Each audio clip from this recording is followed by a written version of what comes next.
오후의 시작 함께 하실래요? 안녕하세요. 세상의 모든 정보 아나운서 전주리입니다. 상법 개정안, 민생 법안으로 분류되고 있지만 일반 시민들에겐 다소 낯선 이 법안의 운명에 경제계에 관심이 쏠리고 있습니다. 지난 13일 야당 주도로 국회를 통과한 상법 개정안은 기업의 이사에게 일반 주주의 이익까지 보호해야 한다는 새로운 의무를 부여하고 있는데요. 국민의힘은 법안이 기업 부담을 가중시킬 수 있다며 반대하고 있고요. 상법 개정안에 대한 거부권 행사 여부는 오늘 직무에 복귀한 한덕수 국무총리에게로 넘어간 상황인데요. 상법 개정안을 둘러싼 쟁점들 잠시 경제 포커스 코너에서 자세히 살펴보겠습니다. 누군가를 이해하는 일이 점점 더 어려워지는 요즘인데요. 청취자 여러분들의 책장을 채워드리는 이다혜의 북마크. 오늘은 인간관계에 관한 책들 살펴볼 예정이니까요. 궁금한 분들 계속해서 함께해 주세요. 저희 방송은 KBS 1라디오 유튜브 채널을 통해서도 실시간으로 시청 참여하실 수 있습니다. 많은 관심 부탁드리면서 KBS 세상의 모든 정보 지금 시작합니다.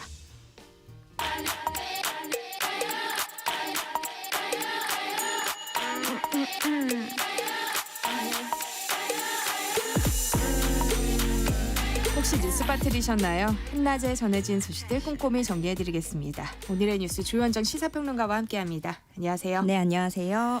네, 전국 각지에서 발생한 대형 산불이 좀처럼 잡히지 않고 있는데요.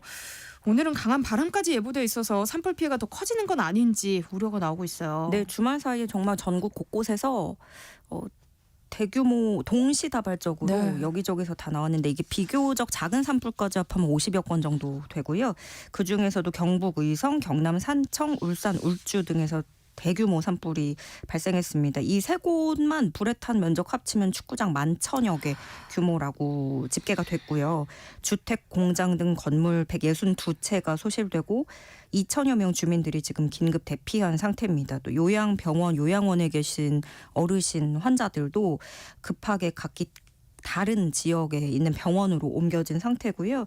피해 면적 기준으로 제일 큰 곳은 경북 의성입니다. 여기서만 6,000헥타르 정도 불길에 휩싸였고 송전탑 주변으로 불길이 번지면서 이거 헬기로도 역부족이었던 그런 상황이고요.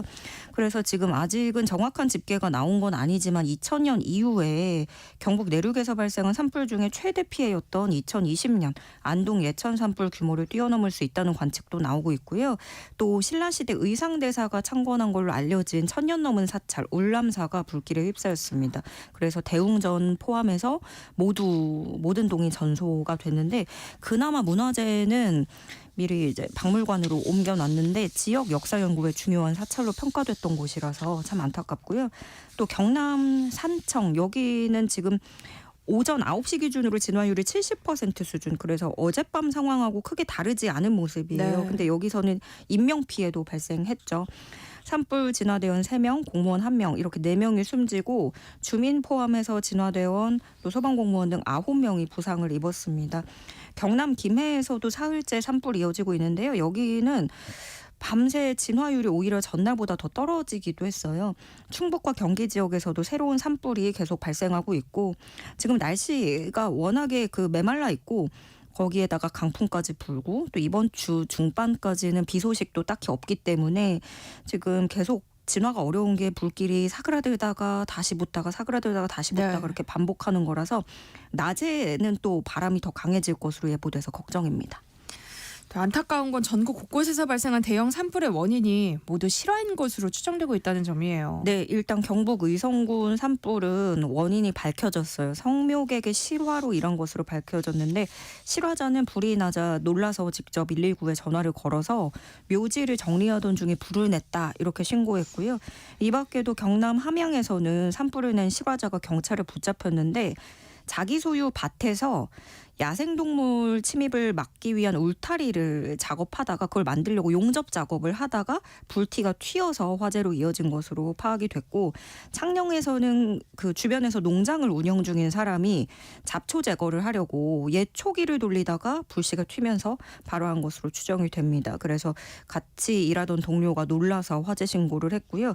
김해에서는 60대 남성이 쓰레기 소각하다가 불을 내서 산불로 확대된 것으로 보고 진화 완료하는 대로 정확한 원인을 조사할 계획이고요. 지금 산청, 울주 이쪽은 조금 더 조사가 필요한 상황입니다. 산불로 안타까운 인명피해도 발생했어요. 현직 소방대원들 사이에서는 보호 장비가 너무 열악하다 이런 비판의 목소리가 나오고 있죠. 네, 그 숨진 4명이요. 진화대원이 3명이고 공무원이 1명입니다. 그런데 사실은 정식 소방대원들은 다 아닌 사람들이에요. 그 창녕군 소속의 산불진화대원이라고 해서 각 지자체마다 이런 산불진화대원들을 어르신들로 고용을 하고 중장년층 고용하고 네. 그러는데요. 이 진화대원 8명에다가 인솔공무원 1명이 산불 진화 작업에 나서서 현장으로 투입됐다가 그 자리에서 고립이 된 거예요. 몇 명은 이제 살아남은 몇 명은 증언을 하기로 뭐 물 웅덩이 같은 거를 조그만 걸 발견해서 끌어안고 거기서 이제 버티다가 빠져나올 수 있었다라고 했는데 거기에 있지 못한 나머지 4명은 숨진 채 발견이 된 거고요. 근데 보면은 일반직 공무원이 들어간 거잖아요. 그러니까 일단 사실은 전문성이 떨어지기 때문에 화재 진압에 대해서 잘 모르고 제대로 된 장비도 지원하지 않고 위험한 현장에 투입됐다는 그런 비판이 나오고 있고요. 현직 소방대원들도 뭐 보호 장비가 너무 열악하다는 얘기는 계속 나왔던 말이잖아요. 네. 그거에 대한 비판의 목소리를 내고 있는데요. 그 현직 소방대원이 글을 또 온라인에 하나 썼는데 거기에 이 A 씨는 주장하기로 보통 이런 식으로 진화대원이랑 공무원들이 투입이 되면 방화복도 없이 좀 맨몸으로 가는 일들이 비일비재하다는 거예요. 그런 부분을 지적하고 또 만약에 구할 사람이 없다면 그냥 산불은 사실 그건 어떻게 당장 사람이 들어간다고 될 일이 아니기 때문에 화재 진압대가 들어가선 안 된다 이렇게 주장을 하고 있습니다. 그리고 또 이것도 정말 얘기 나온 지 뭐 5년 10년 전에도 똑같은 얘기를 제가 했던 것 같아요. 대형 헬기도 부족한데요. 이번에도 산에서 대기가 건조하니까 도깨비불이라고 해가지고 이게 불티가 수백 미터까지 날아가가지고 다른 곳으로 불을 네. 옮기는 그런 건데 예를 들어서 제 그 2022년에 경북 울진 산불 때 이때는 불꽃이 튀어날아가는 게 2km 정도에 이르기도 해서 갑자기 다른 지역까지 이게 퍼져나가는 건데 이런 것들을 핵심적으로 막는 전력이라고 한다면 전용 헬기예요. 위에서 물을 쏟아부어야 되니까. 근데 대형 헬기가 필요한데 전국에 5대뿐이고 지금도 그거보다 절반 용량도 안 되는 중소형 헬기만 다 투입이 된 상황입니다.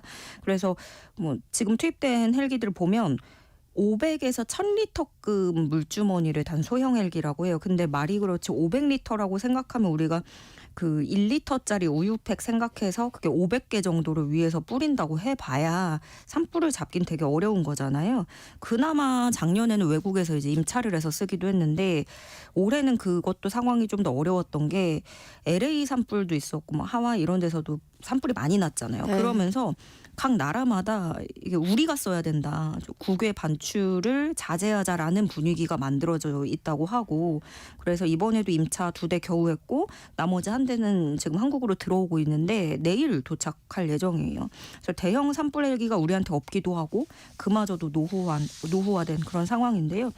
전국 공무원 노조 경남지역본부는 이번 사고를 중대재해라고 규정했습니다. 그러면서 경남도의 안전조치 의무 등 관련 법령 위반 여부에 대해서 철저한 수사를 촉구했습니다. 정부는 경남 산청을 특별 재난 지역으로 선포한 상황인데요. 대형 산불이 발생한 다른 지역에 대해서도 추가 선포를 검토하고 있다고요. 네, 산림청은 일단 산불 재난 국가위기 경보를 심각 단계로 상향하고 범정부 차원의 총력 대응을 위해서 경남, 경북, 울산시의 재난 사태를 선포했습니다. 정부는 이 경남과 경북, 울산에 재난안전특별교부세 26억 원을 긴급 지원할 예정이고요. 또 경남 산청군의 일시 대피자 이재민들을 위해서 재난구호 사업비 5천만 원도 지원합니다. 특히 인명피해가 큰 산청군은 이 특별재난지역으로 선포가 됐는데 대형 산불로 인해서 특별재난지역 선포된 건 이번이 6번째이고요. 다른 지역도 추가적으로 재난지역 선포 검토하고 있습니다. 최상목 대행은 모든 행정력을 동원해서 위험지역 순찰, 계도 단속을 강화해달라고 당부했고요. 특히 국민 여러분도 입산하거나 성묘할 때 화기소지 또 부산물 소각 같은 행위는 절대 하지 말아달라고 당부했습니다. 이번에는 윤석열 대통령도 페이스북 페이스북에 메시지를 냈어요. 순직자들에 대한 애도를 표하고 모든 가용한 자산을 총동원해서 빨리 진화하고 이재민들을 잘 도와주길 바란다. 이렇게 전했고 우원식 국회의장도 국회도 상황 예의주시하고 하루빨리 일상을 찾을 수 있도록 노력하겠다 약속했습니다. 역시 국민의힘, 더불어민주당 등 각 정당도 애도를 표하면서 가용 가능한 역량을 모아 대응하겠다고 한 목소리를 내고 있습니다. 한나절 교양 파트너 지금 여러분께서는 세상의 모든 정보와 함께하고 계십니다. 헌법재판소가 오늘 한덕수 국무총리에 대한 탄핵 심판을 기각했어요. 만장일치 판단은 아니었는데 관련 내용 좀 살펴볼까요? 네. 이 재판관 8명 중에 기각이 5명, 각하 2명, 인용 1명 이렇게 의견으로 기각을 했습니다. 하나씩 조금 볼게요. 인용 의견을 낸 재판관이 1명입니다. 정계선 재판관. 이 특검 후보자와 재판관을 한덕수 총리가 임명하지 않은 걸 헌법 위반이라고 봤고요. 파면할 만큼 중대하다고 판단해서 인용 의견을 냈습니다. 그리고 반대로 기각 의견을 낸 게 5명인데요. 근데 이게 기각 의견 5명 중에서도 조금 차이가 있어요. 문형배, 이미선, 김형도, 정정미 이렇게 4명 재판관은 앞서 인용냈던 정계선 재판관처럼 한덕수 총리가 재판관 후보자 임명 안 한 거 그거는 위반이라고 판단을 했습니다. 헌법에 위반된다라고 봤지만 그렇다고 하더라도 파면을 할 정도로 중대한 사항은 아니다. 어쨌든 위반이라고는 봤고요. 그리고 똑같이 4명하고 기각 의견인 나머지 1명이 김복현 재판관인데 재판관을 즉시 임명할 의무가 있는 건 아니기 때문에 위헌이 아니라고 봤습니다. 그러니까 똑같이 기각 의견을 내면서도 한 총리가 재판관 후보자 임명 안 한 거에 대해서 의견이 좀 엇갈리고 있는 걸 볼 수 있고요. 나머지가 각하 2명인데요. 정영식, 조한창 재판관입니다. 여기서는 이번에도 또 핵심 쟁점이었던 그 탄핵 의결 정족수를 따졌어요. 그 전에 한덕수 총리 탄핵소추 올리면서 151표냐 200표냐 이걸로 계속 얘기가 나왔었잖아요. 이 2명은 그 권한대행 중인 총리에 대한 탄핵소추는 국회 제적의 3분의 2 이상 찬성, 그러니까 200표가 돼야 되기 때문에 탄핵소추 자체가 부적합하다. 이렇게 봤습니다. 151명 넘어서는 모자라다. 이렇게 본 거고요. 근데 이번 선고 핵심이 사실 이 각하 여부였거든요. 만약에 정족수 미달이라는 이유 때문에 각하가 되면 이게 넓게 봐서는 한덕수 총리의 탄핵소추 정당성 자체에 문제 삼을 수 있는 거거든요. 그래서 후임자인 최상목 대행이 임명한 재판관 2명에 대한 영향까지도 또 갈 수 있는 그런 상황이었기 때문에 이 각하 또 의결 정족수 이 부분을 핵심적으로 봤어야 됐는데 여기에 대해서는 대다수는 여기에 대한 의견을 내지 않고 2명만 이렇게 해서 결국에는 결론적으로는 기각됐다. 이렇게 정리를 할 수 있겠습니다. 한덕수 국무총리가 87일 만에 직무에 복귀했어요. 정치권에서는 어떤 반응이 나오고 있어요? 한덕수 대행 오늘 바로 출근을 했습니다. 현재 현명한 결정에 감사드린다. 이렇게 시작하면서 마지막 소임으로 생각을 하고 헌법과 법률에 따라서 최선을 다하겠다. 그리고 제가 앞장서서 민관 합동으로 세계 변화에 대응하고 지정학적 대변역의 시대에 대한민국이 발전할 수 있도록 정치권과 힘을 합쳐서 최선을 다하겠다. 이제는 좌우는 없다고 생각한다. 모두와 함께 최선을 다하겠다. 이런 소회를 밝혔고요. 국민의힘은 이번에도 또다시 기각이다. 라면서 민주당의 탄핵 중독에 경종을 울리고 헌정 질서를 바로 세운 역사적 결정이다. 라면서 환영했고요. 더불어민주당 향해서는 국민 앞에 석고대죄해야 된다. 이렇게 얘기도 하기도 했고요. 또 국민의힘은 이런 법안도 발의를 했습니다. 탄핵을 남발하다가 기각되면 이에 따른 비용을 부담하도록 하자라는 취지로 국회법 개정안 발의를 오늘 내기도 했고요. 그 민주당은 유감을 표했습니다. 그리고 한덕수 총리를 향해서는 어차피 일단 돌아온 거기 때문에 앞으로는 헌법 수호의 막중한 책임을 다하는 자리라는 걸 명심하고 헌법 수호를 최우선 과제로 삼아라 이렇게 강력하게 촉구한다고 밝혔는데 사실 민주당으로서는 그렇게 최악의 시나리오는 아니라고 좀 해석이 돼요. 왜냐하면 일단 의결 정족수에 대해서 그 민주당이 냈던 탄핵안 의결 자체는 재판관 6명이 결국엔 적법하다고 본 것이고 이것이 위헌이라고 안 봤잖아요. 그리고 재판관 3인을 임명하지 않은 것도 그것이 위헌이라는 점도 다수 의견으로 나왔기 때문에 사실 지금 최상목 대행 또 탄핵 올리고 그 다음 대행 가면 더 부담이 커지는 상황에서 민주당으로서 그렇게 마이너스인 판결은 아니다. 있다. 좀 이렇게 보여집니다. 네, 이번 주는 이른바 사법 슈퍼위크가 될 전망인데요. 한덕수 국무총리 탄핵 심판을 시작으로 정치권 정치적으로 봤을 때 중요한 선고들이 줄을 이을 예정이에요. 예, 수요일에 당장 이제 이재명 대표 항소심 공직선거법 위반에 대한 2심 판결 나오는데요. 1심에서 이 징역 1년에 집행유예 2년을 선고받았고 이번 항소심에서도 비슷하게 나오면 대권 레이스에 타격을 받는, 그러다 보니까 이걸 굉장히 중요하게 봐야 되는 거고요. 그리고 제일 큰 관심 모아지는 게 윤 대통령 탄핵 심판인데 네. 저 한 달째 이번 주도 다음 주도 계속 얘기가 나오잖아요. 그래서 이번 주 금요일에 무게가 제일 많이 실리긴 하지만 그 또한 사실 쉽게 말할 수 없는, 이게 4월로도 넘어갈 수 있는 거고요. 근데 일단 28일이 되지 않겠느냐. 왜냐하면 한덕수 총리 선고도 나왔고 하니 이제는 조만간 될 것이다. 뭐 이런 쪽에 무게가 실리기는 하는데, 그 한덕수 총리 심판이 또 주목받았던 거는 이게 윤 대통령 선고까지 어느 정도 우리가 유추하는 힌트가 나오지 않을까, 뭐 비슷하게 엮여 있다면 그러지 않을까 이렇게 본 거였는데, 사실 이번에 한덕수 총리 심판하면서 그 비상계엄 위헌 위법성에 대해서 직접적인 설명은 없었거든요. 그리고 또 윤 대통령의 탄핵 사유가 이 비상계엄 선포에서 요건, 뭐 실체적인 요건, 절차적인 요건 위반, 이게 핵심이라면 한 총리의 사유는 그것에 대한 방조를 했는가, 이 부분을 핵심으로 보기 때문에 사안이 좀 많이 겹치진 않게 이번에 심판문이 나왔다, 이렇게 볼 수 있고, 오늘은 또 그 내란 우두머리 혐의로 윤 대통령 형사재판 두 번째 공판 준비기일 지금 진행 중인데요. 윤 대통령은 오늘 재판에는 출석하지 않았습니다. 네, 민주당은 12년 만에 천막 당사를 설치했는데요. 신속한 탄핵 심판을 촉구하는 결의안도 추진할 방침이라고요. 네, 민주당은 윤 대통령 파면이 선고될 때까지 광장에서 싸우겠다면서 광화문에 오늘부터 천막 당사를 설치합니다. 경복궁역 인근 천막 농성장에 당 현판, 거기다가 이제 민주당 간판 걸어놓고 임시 당사로 쓰겠다는 거고요. 박찬대 원내대표가 직접 거기 상주하면서 당의 주요 회의도 열기로 했습니다. 심판 선고가 임박하니까 마지막 장외 여론전에 정말 총력을 다하겠다라는 거고요. 헌재 조속한 선고를 촉구하기 위해서 국회 전원위원회도 소집하겠다는 게 민주당의 구상입니다. 다만 이제 또 당 일각에서는 이렇게 부정적 여론이 커지는 거 아니냐 이런 우려도 좀 나오고 있어요. 너무 이제 또 국회 나가가지고 그렇게까지 뭐 하는 것도 그렇고, 또 어떻게 보면은 줄탄핵이 또 줄기각된 거기 때문에 거기에 대한 부담도 있을 것 같고요. 국민의힘 권성동 원내대표는 이걸 보면서 입법부가 사법부를 겁박하려는 행위라면서 전형적인 광인 전략이다, 민주당과 민주노총의 협잡이다, 이렇게 맹비난하기도 했습니다. 네, 오늘의 뉴스 조현정 시사평론가와 함께했습니다. 고맙습니다. 네, 고맙습니다.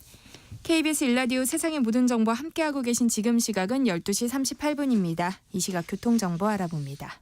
4시각 교통정보입니다. 정체 구간이 많지는 않은데요. 작업 등의 돌발 구간들이 있습니다. 여파를 받는 곳들 중심으로 살펴드릴게요. 중앙고속도로는 강원권이고요. 부산 쪽 만종 졸음쉼터 부근에서 차선 작업을 하고 있습니다. 소통은 1차로에서 가능한데요. 만종 분기점부터 속도가 떨어집니다. 수도권 상황 영동고속도로 강릉 쪽입니다. 반월터널에서 군포 쪽으로 작업 중이라 일대로 영향을 받고 있습니다. 서울은 분당서로 청담대교 쪽이고요. 탄천 1교를 지나서 작업을 하고 있습니다. 수원 아들목부터 정체가 되고 있는 이유입니다. 그리고 내부순환도로 성수 분기점 쪽인데요. 홍은 램프 부근 3차로에 고장난 차가 발생했습니다. 정체는 없지만 구분길인 만큼 더욱더 조심 운전 필요하겠습니다. KBS 교통정보센터에서 이현입니다.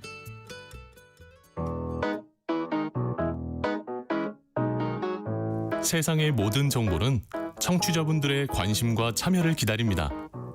방송 들으시면서 궁금한 점이 있거나 의견 공유하고 싶은 분들 계시면 문자 보내주세요. 추첨을 통해 모바일 쿠폰 보내드리겠습니다. 참여하실 번호는 샵 9730이고요. 짧은 문자 50원, 긴 문자 100원의 이용료가 부과됩니다. 콩 게시판을 통해서는 무료로 참여하실 수 있고요. KBS 1라디오 유튜브 채널을 통해서도 실시간으로 시청 참여하실 수 있습니다. 경제계에서 탄핵 선고 일정만큼 관심이 쏠리는 사안이 있습니다. 바로 상법 개정안인데요. 기업의 이사에게 일반 주주의 이익까지 보호해야 한다는 새로운 의무를 부여하는 이 법안은 지난 13일 야당 주도로 국회를 통과했고요. 이제 공은 정부로 넘어간 상황입니다. 여당은 법안을 강력히 반대하고 있고 정부는 거부권 행사 여부와 관련해 아직 명확한 입장을 밝히진 않았는데요. 쟁점은 무엇인지 월요일 경제포커스 KBS 김준범 기자와 자세한 내용 살펴보겠습니다. 어서 오세요. 네, 안녕하세요.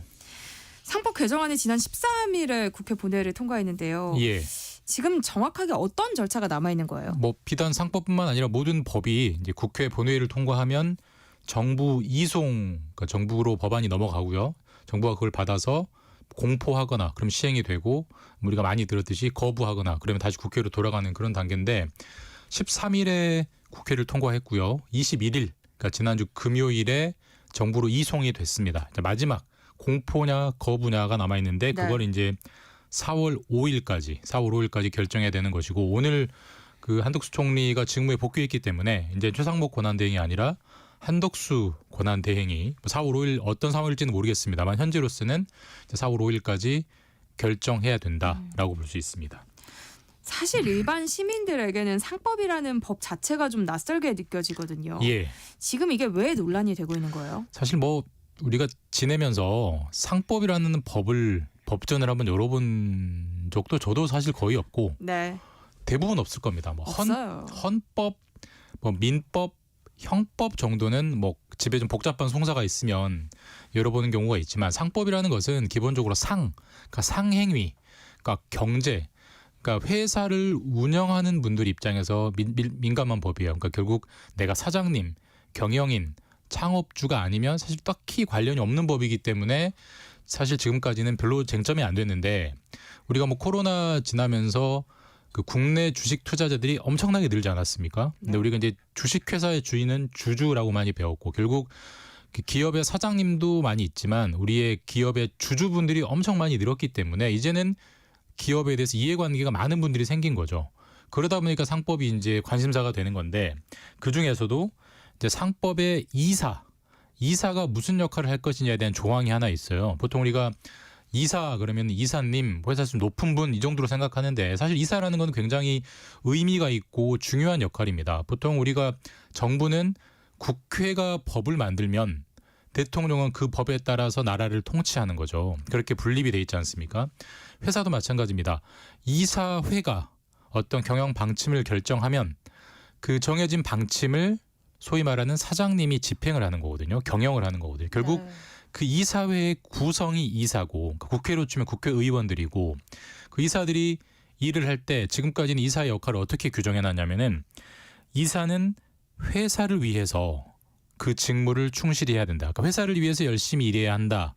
당연한 얘기죠. 그렇게 규정이 돼 있는데 그걸 이번에 바뀐 상법은 이사는 회사와 주주를 위해서 주주를 추가한 거예요. 회사와 주주를 위해서 일해야 한다라고 바꾼 거고 회사를 위해서나 회사를 주주를 위해서나 그게 그거 아니야 라고 생각하면 별게 아니지만 냉정하게 뜯어보면 아주 많은 쟁점이 숨어있기 때문에 이게 뜨거운 논란이 되는 겁니다. 그런데 주식회사의 주인은 주주라고 하잖아요. 예. 그러니까 사실 이사가 회사의 주인인 주주를 위해서 일을 하라는 게 왜 문제가 되는 거예요? 뭐 이게 어떻게 보면 당연하고요. 대체로 회사의 이해관계와 주주의 이해관계는 일치해요. 그러니까 쉽게 말해서 회사가 돈을 잘 벌어야 주가가 오르고 주주가 행복하죠. 그러니까 회사가 돈을 잘 벌면 주주도 행복합니다. 그러니까 대부분의 상황에서는 회사 이해관계와 주주 이해관계가 일치하기 때문에 그걸 회사를 위하여라고 규정을 하든 회사와 주주를 위하여라고 규정을 하든 차이가 없어요. 자, 근데 우리가 예를 한번 들어서 운전자는 안전을 위하여 운전해야 한다. 당연한 거죠. 어떤 법에 그렇게 규정돼 있다고 하는데 그 법을 굳이 뜯어 고쳐서 운전자는 본인뿐만 아니라 보행자의 안전을 위해서도 운전을 해야 한다라고 규정을 한다고 한번 가정을 한번 해볼게요. 안전하게라는 표현 안에 운전자도 안전해야 되고 보행자도 안전해야 되는 게 당연히 다 들어오는데 굳이 거기에 보행자의 안전을 위하여라는 말을 집어넣는 것은 대부분의 운전자가 일부 운전자가 보행자는 고려하지 않고 운전하다가 자꾸 사고를 치는 일이 생기니까 굳이 콕 집어 그렇게 법을 집어넣는 걸 거예요. 만약에 그런 일이 있다면 마찬가지입니다. 대부분은 그런 일이 없지만 일부 회사에서 회사는 이익, 그러니까 회사 또는 최대 주주는 이익이 되지만 그렇지 않은 주주들은 이익이 안 되는 일을 많이 하기 때문에 이사들이 거기에 대해서 무비판적으로 다 찬성을 해버리니까 이사는 회사뿐만 아니라 주주를 위해서도 열심히 일해라라는 단어를 굳이 집어넣는 겁니다. 그러니까 그런 일이 없으면 사실 사족이에요. 어차피 회사가 돈을 잘 벌면 주주가 돈을 잘 버는 거기 때문에 거의 99%의 경영 행위에서는 회사와 주주는 같은 편이지만 개중에 자꾸 회사와 주주를 이해를 분리시키고 회사에는 이익이 되고 어떤 주주에겐 이익이 되지만 또 어떤 주주에게는 이익이 안 되고 오히려 손해가 되는 일들을 이사들이 다 찬성을 해버리니까 이건 안 되겠다. 이대로 두면 안 되겠다. 거기에 주주를 위해서라는 굳이 사족을 달자라는 논의가 나온 거죠. 그럼 이사가 어떤 주주에게는 유리하지만 어떤 주주에게는 불리한 결정을 한다는 게 예. 구체적으로 어떤 경우를 말하는 걸까요? 사실 우리나라 외국에는 거의 없는 일인데 우리나라에서는 아주 흔한 일입니다. 대표적인 게 이제 중복 상장이라는 건데 올해 주식시장이 좀 침체돼 있습니다만 올해 주식시장에서 가장 그러니까 상장 최대어로 가장 기대받는 상장 주식으로 분류된 게 LG CNS라는 회사예요. LG그룹의 IT 계열사인데 이게 원래 비상장이었습니다. 그리고 주 LG 지주회사 밑에 있는 자회사였고요. 근데 네. 이게 상장을 했어요. 이게 무슨 문제가 있냐면은 LG CNS는 굉장히 우량한 기업입니다. 그리고 돈을 잘 벌어요. 그리고 주 LG의 지금 자회사예요. 그런데 지금까지는 주 LG만 상장이 돼 있었고 LG CNS는 상장이 안 돼 있었어요. 자, 그러면 지금까지는 LG CNS는 상장이 안 돼 있기 때문에 비상장사이기 때문에 LG CNS가 버는 모든 수익은 주 LG로 다 흡수가 되죠. 네. 그래서 LG CNS가 돈을 잘 벌면 주 LG의 주가도 쭉쭉 오르고 주 LG의 주주들이 행복해지는 겁니다. 근데 지주회사인 주 LG도 상장이 돼 있는데 그 아래에 있던 LG CNS도 따로 상장을 했어요. 지금 따로 상장을 하기 때문에 이제는 LG CNS가 돈을 버는 거는 주 LG 주주들에게 영향이 가지 않아요. 이제 LG CNS 주주들이 그 과실을 먹는 거죠. 그러니까 우리나라는 지주회사도 상장이 돼 있고 그 아래 자회사도 상장이 돼 있는 게 너무너무 많아요. 자, 근데 반대로 우리가 아는 구글, 그다음에 우리가 아는 뭐 메타, 그다음에 우리가 뭐 루이비통 등등 가지고 있는 거기가 뭐 명품 브랜드 10개 넘게 가지고 있는데 LVMH 이런 곳들은 그렇게 많은 자회사를 가지고 있지만 지주사 한 곳만 상장돼 있습니다. 그러니까 우리가 유튜브라고 알지만 유튜브는 별도의 기업이 아니고 유튜브는 상장이 안 돼 있어요. 그 지주사는 알파벳이라는 구글 상장사인데 거기만 상장돼 있고 그 하위인 구글, 유튜브, 그다음에 요즘 뭐 여러 가지 뭐 AI 이런 다 상장이 돼 있지 않아요. 그래서 그 자회사들이 돈을 잘 벌면 결국은 모 회사가 이익이 다 반영이 되고 모 회사 주주들이 그걸 이익을 나눠 갖는 거예요. 그러니까 예를 들면 제가 알파벳을 투자를 할 때 유튜브가 돈을 잘 버니까 유튜브의 수익은 결국은 이 모 회사 알파벳으로 오겠네라고 의사결정을 하고 주식을 샀는데 그 유튜브를 톡 떼가지고 상장을 해버리면은 나는 이제 그 유튜브에 돈을 잘 버는 과실을 누리지 못하지 않습니까? 그러면 네. 당연히 구글 주주들은 반대를 할 거고. 근데 이게 외국에서는 이런 일이 없습니다. 주주들이 가만히 있지 않기 때문에. 근데 우리는 그런 일이 너무 많이 일어나기 때문에 이건 안 되겠다. 너무나 한국적 현상이니까 한국적인 법으로 막아두자라는 게 상법 개정안의 취지입니다. 그러니까 왜 그런 차이가 생긴 거예요? 그러니까 이게 그 최대 주주는 나쁠 게 없습니다. 그러니까 뭐 특정 회사를 너무 예를 들어서 그렇지만 LG 회장님 입장에서는 LG만 상장이 돼 있든 주 LG만 상장이 돼 있든 그 아래에 있는 주 LG CNS까지 상장이 돼 있든 어차피 본인이 이 회사를 최대 주주이기 때문에 큰아들이 돈을 잘 벌건 둘째들이 돈을 잘 벌건 다 내 집안 돈이기 때문에 상관이 없어요. 근데 개별 주주들은 주 LG의 주주고 LG CNS 주주고 개별 회사의 주주이기 때문에 그게 하나로 뭉쳐졌을 때는 상관이 없는데 돈을 잘 버는 기업을 톡 떼버리면 나는 둘째 아들도 돈을 잘 버니까 큰아들 주식을 샀는데 이번엔 둘째 아들을 분가를 시켜버리면 그 큰아들 주식을 샀던 주주들은 가만히 있으면 손해거든요. 그 논란이 나오는 거예요. 그러니까 그렇기 때문에 최대 주주에게는 피해가 안 되니까 우리나라 이사들은 사실 뭐 거수기라는 말 많이 하잖아요. 그러니까 회장님의 이익만 본다. 그러니까 다 찬성해버리는 겁니다. 그러니까 그 소액 주주, 그러니까 내가 뜻하지 않은 피해를 보게 되는 소액 주주들의 이 피해는 전혀 염두에 두지 않는 거죠. 이게 너무나 많은 논란이 되고 있고 지금 제가 LG는 가장 최근에 있었던 일이기 때문에 사례를 들지만 뭐 LG, 한화, 뭐 두산, 현대 셀 수 없이 많습니다. 그렇기 때문에 이건 결국 재벌가에서 재벌 회장님들만 위해서 이사들이 일하기 때문에 이건 안 되겠다. 이사들이 소액 주주도 챙겨라라는 법안을 새로 놓은 거고 그게 이제 일단 야당 주도로 국회를 통과한 단계까지는 온 겁니다. 그러면 이제 상법에 이사의 주주 충실 의무를 명문화하면 그런 일은 사라지는 거예요? 뭐 사라진다라고 장담할 수는 없지만 이제는 이사가 회사를 위해서도 일해야 되지만 주주를 위해서도 일해야 되기 때문에 어떤 회사의 중요한 결정, 뭐 인수, 합병, 상장 등등을 할 때 이게 모든 주주에게 골고루 이익이 되느냐를 분명히 살펴야 되고 회장님 최대 주주에겐 이익이 되지만 그렇지 않은 소액 주주에겐 이익이 안 된다는 판단이 들면 이제는 고민이 되는 거죠. 왜냐하면 주주를 위해 일하라고 명시를 해놨기 때문에 그리고 만약에 주주를 위해서 일하지 않았을 경우에는 피해를 보는 주주가 이제 그 이사를 상대로 책임을 물 수도 있겠죠. 왜 이제 근거 규정이 생겼으니까. 네. 그게 뭐 민사소송일 수도 있고 뭐 형사소송일 수도 있고 예측할 수는 없지만 어쨌든 이사 입장에서는 부담이 생기는 겁니다. 그러니까 예전에는 뭐 굳이 적어놓지 않았던 단어를 이제 명문화시켰기 때문에 그래서 이제는 이렇게 명문화해 놓으면 방금 제가 말씀드린 것 같은 중복 상장이나 혹은 중복 상장 아니더라도 소액 주주에게 피해가는 일들에 있을 때 이사가 함부로 찬성하기는 어려울 거다라는 게 야당 그리고 시민단체가 이 법을 개정하면서 바라는 목표인 거죠. 그럼 민주당이 법을 개정하자고 하는 취지는 알겠어요. 근데 재계에서 반대하는 논리 혹은 근거는 뭐예요? 그러니까 재계에서 반대하는 논리는 이제 그렇게 되면 그렇게 이사들이 주주의 이익을 고려하라고 규정을 해버리면 이사들이 아무 결정도 못한다라는 논리예요. 그러니까 우리가 어떤 회사 특히 유명한 회사는 주주가 한두 명이 아니죠. 수만 명, 수십만 명, 삼성전자는 100만 명도 넘으니까요. 근데 그 100만 명도 넘는 주주의 이해관계는 서로 다르지 않겠습니까? 그러니까 어떤 주주는 A 쪽이 좋고 어떤 주주는 B 쪽이 좋고 이렇게 두 갈래라면 당연하지만 뭐 세 갈래, 네 갈래, 다섯 갈래도 있을 수가 있어요. 네. 가정을 해보면. 자 그런 경우에 모든 주주의 이익을 고려를 하라고 하면은 아무것도 하지 말라는 얘기 아니냐라고 재계는 해석을 합니다. 그래서 이렇게 해버리면은 주주가 여러 가지 복잡한 주주들 간 이해관계 때문에 중요한 의사결정을 하나도 못할 것이고 그렇기 때문에는 갈수록 경제가 어려워지고 회사들 간의 경쟁이 치열해지기 때문에 중요한 경영 의사결정은 신속하게 하고 과감하게 해야 되는데 주주들을 눈치 보느라고 이사들이 결정을 못할 것이다. 이거는 경영 행위를 마비시키는 법률이다라는 게 재계의 논리입니다. 네.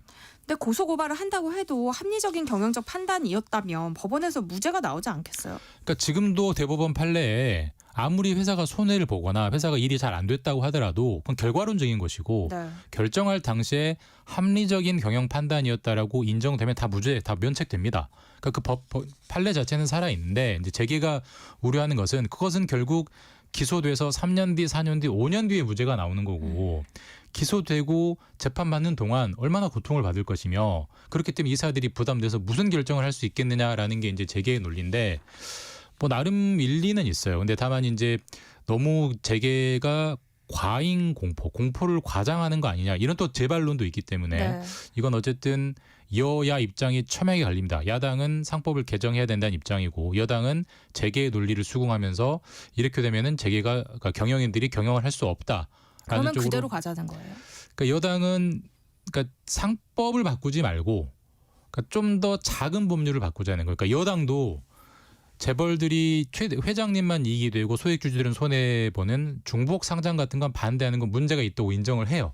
다만 상법이라는 것은 우리 경제 행위할 때 가장 큰 정말 거대한 법입니다. 일종의 경제법의 헌법 같은 존재인데 그렇게 일반론적인 법을 다 바꿔버리면은 너무나 많은 회사가 적용받기 때문에 그렇지 말고 좀 큰 회사만 그러니까 자본시장에 상장돼 있는 주식시장에 상장돼 있는 큰 회사만 적용받는 좀 작은 칼 자본시장법을 개정을 해서 그걸 좀 못하게 하자. 그러니까 문제가 있다는 데는 동의해요.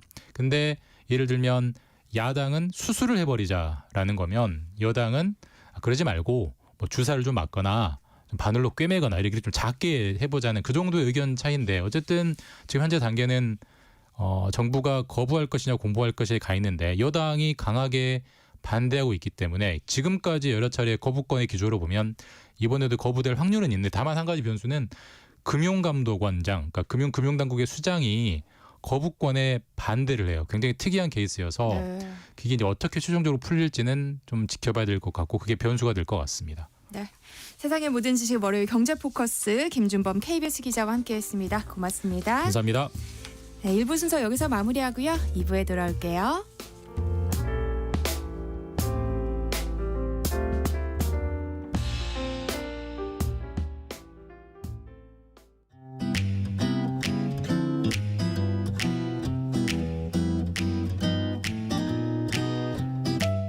안녕하세요. 바른말 고운말입니다. 국립국어원 표준국어 대사전에 올라와 있는 표제어와 뜻풀이는 간혹 수정이나 추가 작업이 이루어지기도 하는데요. 얼마 전에 사전 정보 내용의 일부가 수정됐습니다. 먼저 새로 표제어로 추가된 것을 살펴보면 널널하다, 덧니빨, 탈북민이 있습니다. 널널하다는 실제로 많이 사용되던 표현인데 이번에 새롭게 표제어로 올라오게 됐습니다. 널널하다는 시간이나 공간 따위가 빠듯하지 않고 여유가 있다는 뜻과 수업이나 업무 따위가 까다롭거나 복잡하지 않고 수월하다라는 뜻의 형용사입니다. 예를 들어 주말이라 버스 좌석이 널널하게 비어 있다.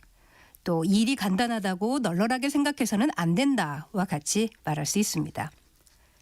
그리고 덧니빨은 덧일을 낮잡아 이르는 말인데요. 일을 낮잡아 이르는 말이 이빨이니까 덧일을 낮잡아 이를 때 덧니빨이 되는 것이죠. 또 탈북민은 북한을 탈출한 사람이란 뜻으로 기존의 표현인 탈북인, 탈북자와 같은 뜻으로 쓸 수 있습니다. 이 표현들과 같은 뜻으로 사용하던 새터민이란 말은 새로운 터전에서 살게 된 사람이라는 뜻으로 북한 이탈 주민을 달리 이르는 말로 이번에 뜻풀이가 수정됐습니다. 지금까지 바른말 고운말 아나운서 국혜정이었습니다.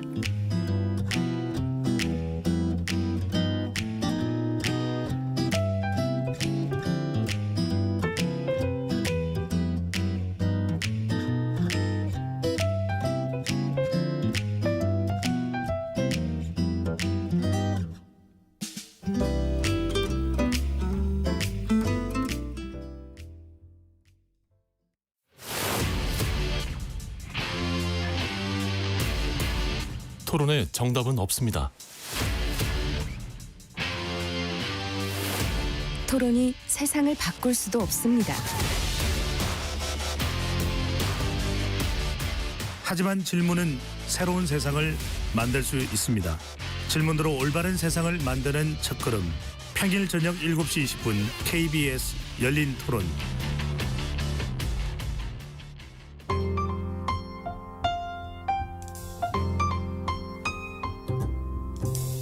어떤 하루 보내고 계신가요? 눈코 뜰 새 없이 바쁘게 지나가는 한 주. 월요일부터 금요일, 매일 밤 10시부터 12시까지는 오롯이 당신만을 위한 시간입니다. 당신을 위한 지식 쉼터. 오늘 밤 일라디오.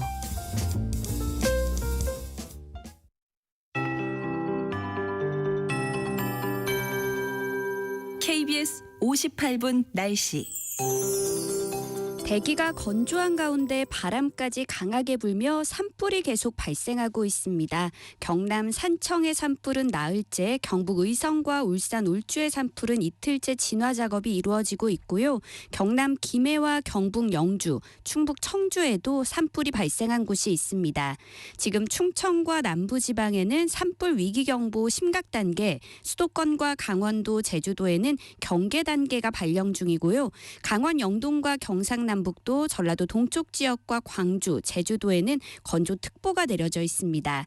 여기에 오늘은 바람이 더 강해지면서 곳곳에는 순간풍속 시속 55km 안팎, 산지에는 시속 70km 이상의 돌풍이 불겠습니다. 건조함을 달래줄 비는 목요일에 내릴 전망이어서 그 전까지 각별히 불조심하셔야겠습니다. 오늘 하늘은 대체로 맑겠지만 바람을 타고 국외 미세먼지가 날아오고 있어 전국의 초미세먼지 농도가 나쁨을 보이겠고요. 또 황사도 유입되고 있어 주의하셔야겠습니다. 한낮 기온은 서울 19도, 대전, 광주 22도, 강릉, 대구 24도 등으로 어제보다 2도에서 7도 정도 낮겠지만 여전히 평년 기온을 5도 이상 웃돌겠습니다. 현재 서울의 기온은 20.3도입니다. 송소진입니다.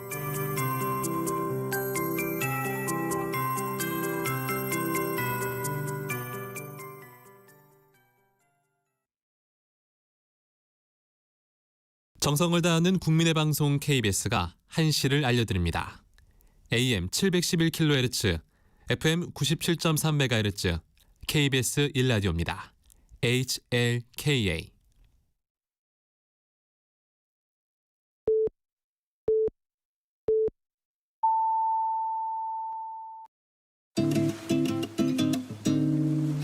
나른한 오후를 책임질 영양 만점 지식 비타민. 세상의 모든 정보.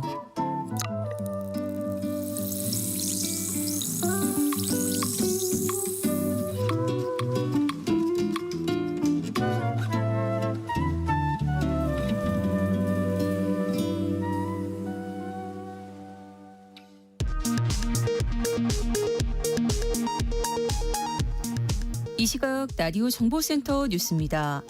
헌법재판소가 한덕수 국무총리 탄핵 소추를 기각했습니다. 한 총리는 대통령 권한대행으로 복귀했습니다. 헌재는 헌법재판관 후보자 임명 보류는 위헌이지만 파면 사유는 안 되고 계엄 국무회의 관련 적극적 행위의 증거는 없다고 판단했습니다. 국민의힘은 헌재 결정에 대해 대한민국 헌정 질서와 사법 정의가 원칙 위에 서 있음을 증명한 역사적 결정이라고 평가했고 대통령실은 환영한다는 입장을 냈습니다. 더불어민주당 이재명 대표는 헌재의 기각 결정을 존중하지만 국민이 납득할지는 모르겠다고 밝혔습니다. 민주당은 이른바 윤 대통령 파면 이후 백서를 발간하며 헌재의 신속한 파면 결정을 촉구했습니다. 윤석열 대통령의 내란 우두머리 혐의 첫 번째 정식 재판이 다음 달 14일로 정해졌습니다. 재판부는 오늘 두 번째 공판 준비기일을 열어 이같이 밝혔습니다. 경북 의성과 경남 산청 등에서 발생한 대형 산불의 진화 작업이 거센 바람으로 어려움을 겪고 있습니다. 지금까지 라디오 정보센터 뉴스 정한나였습니다.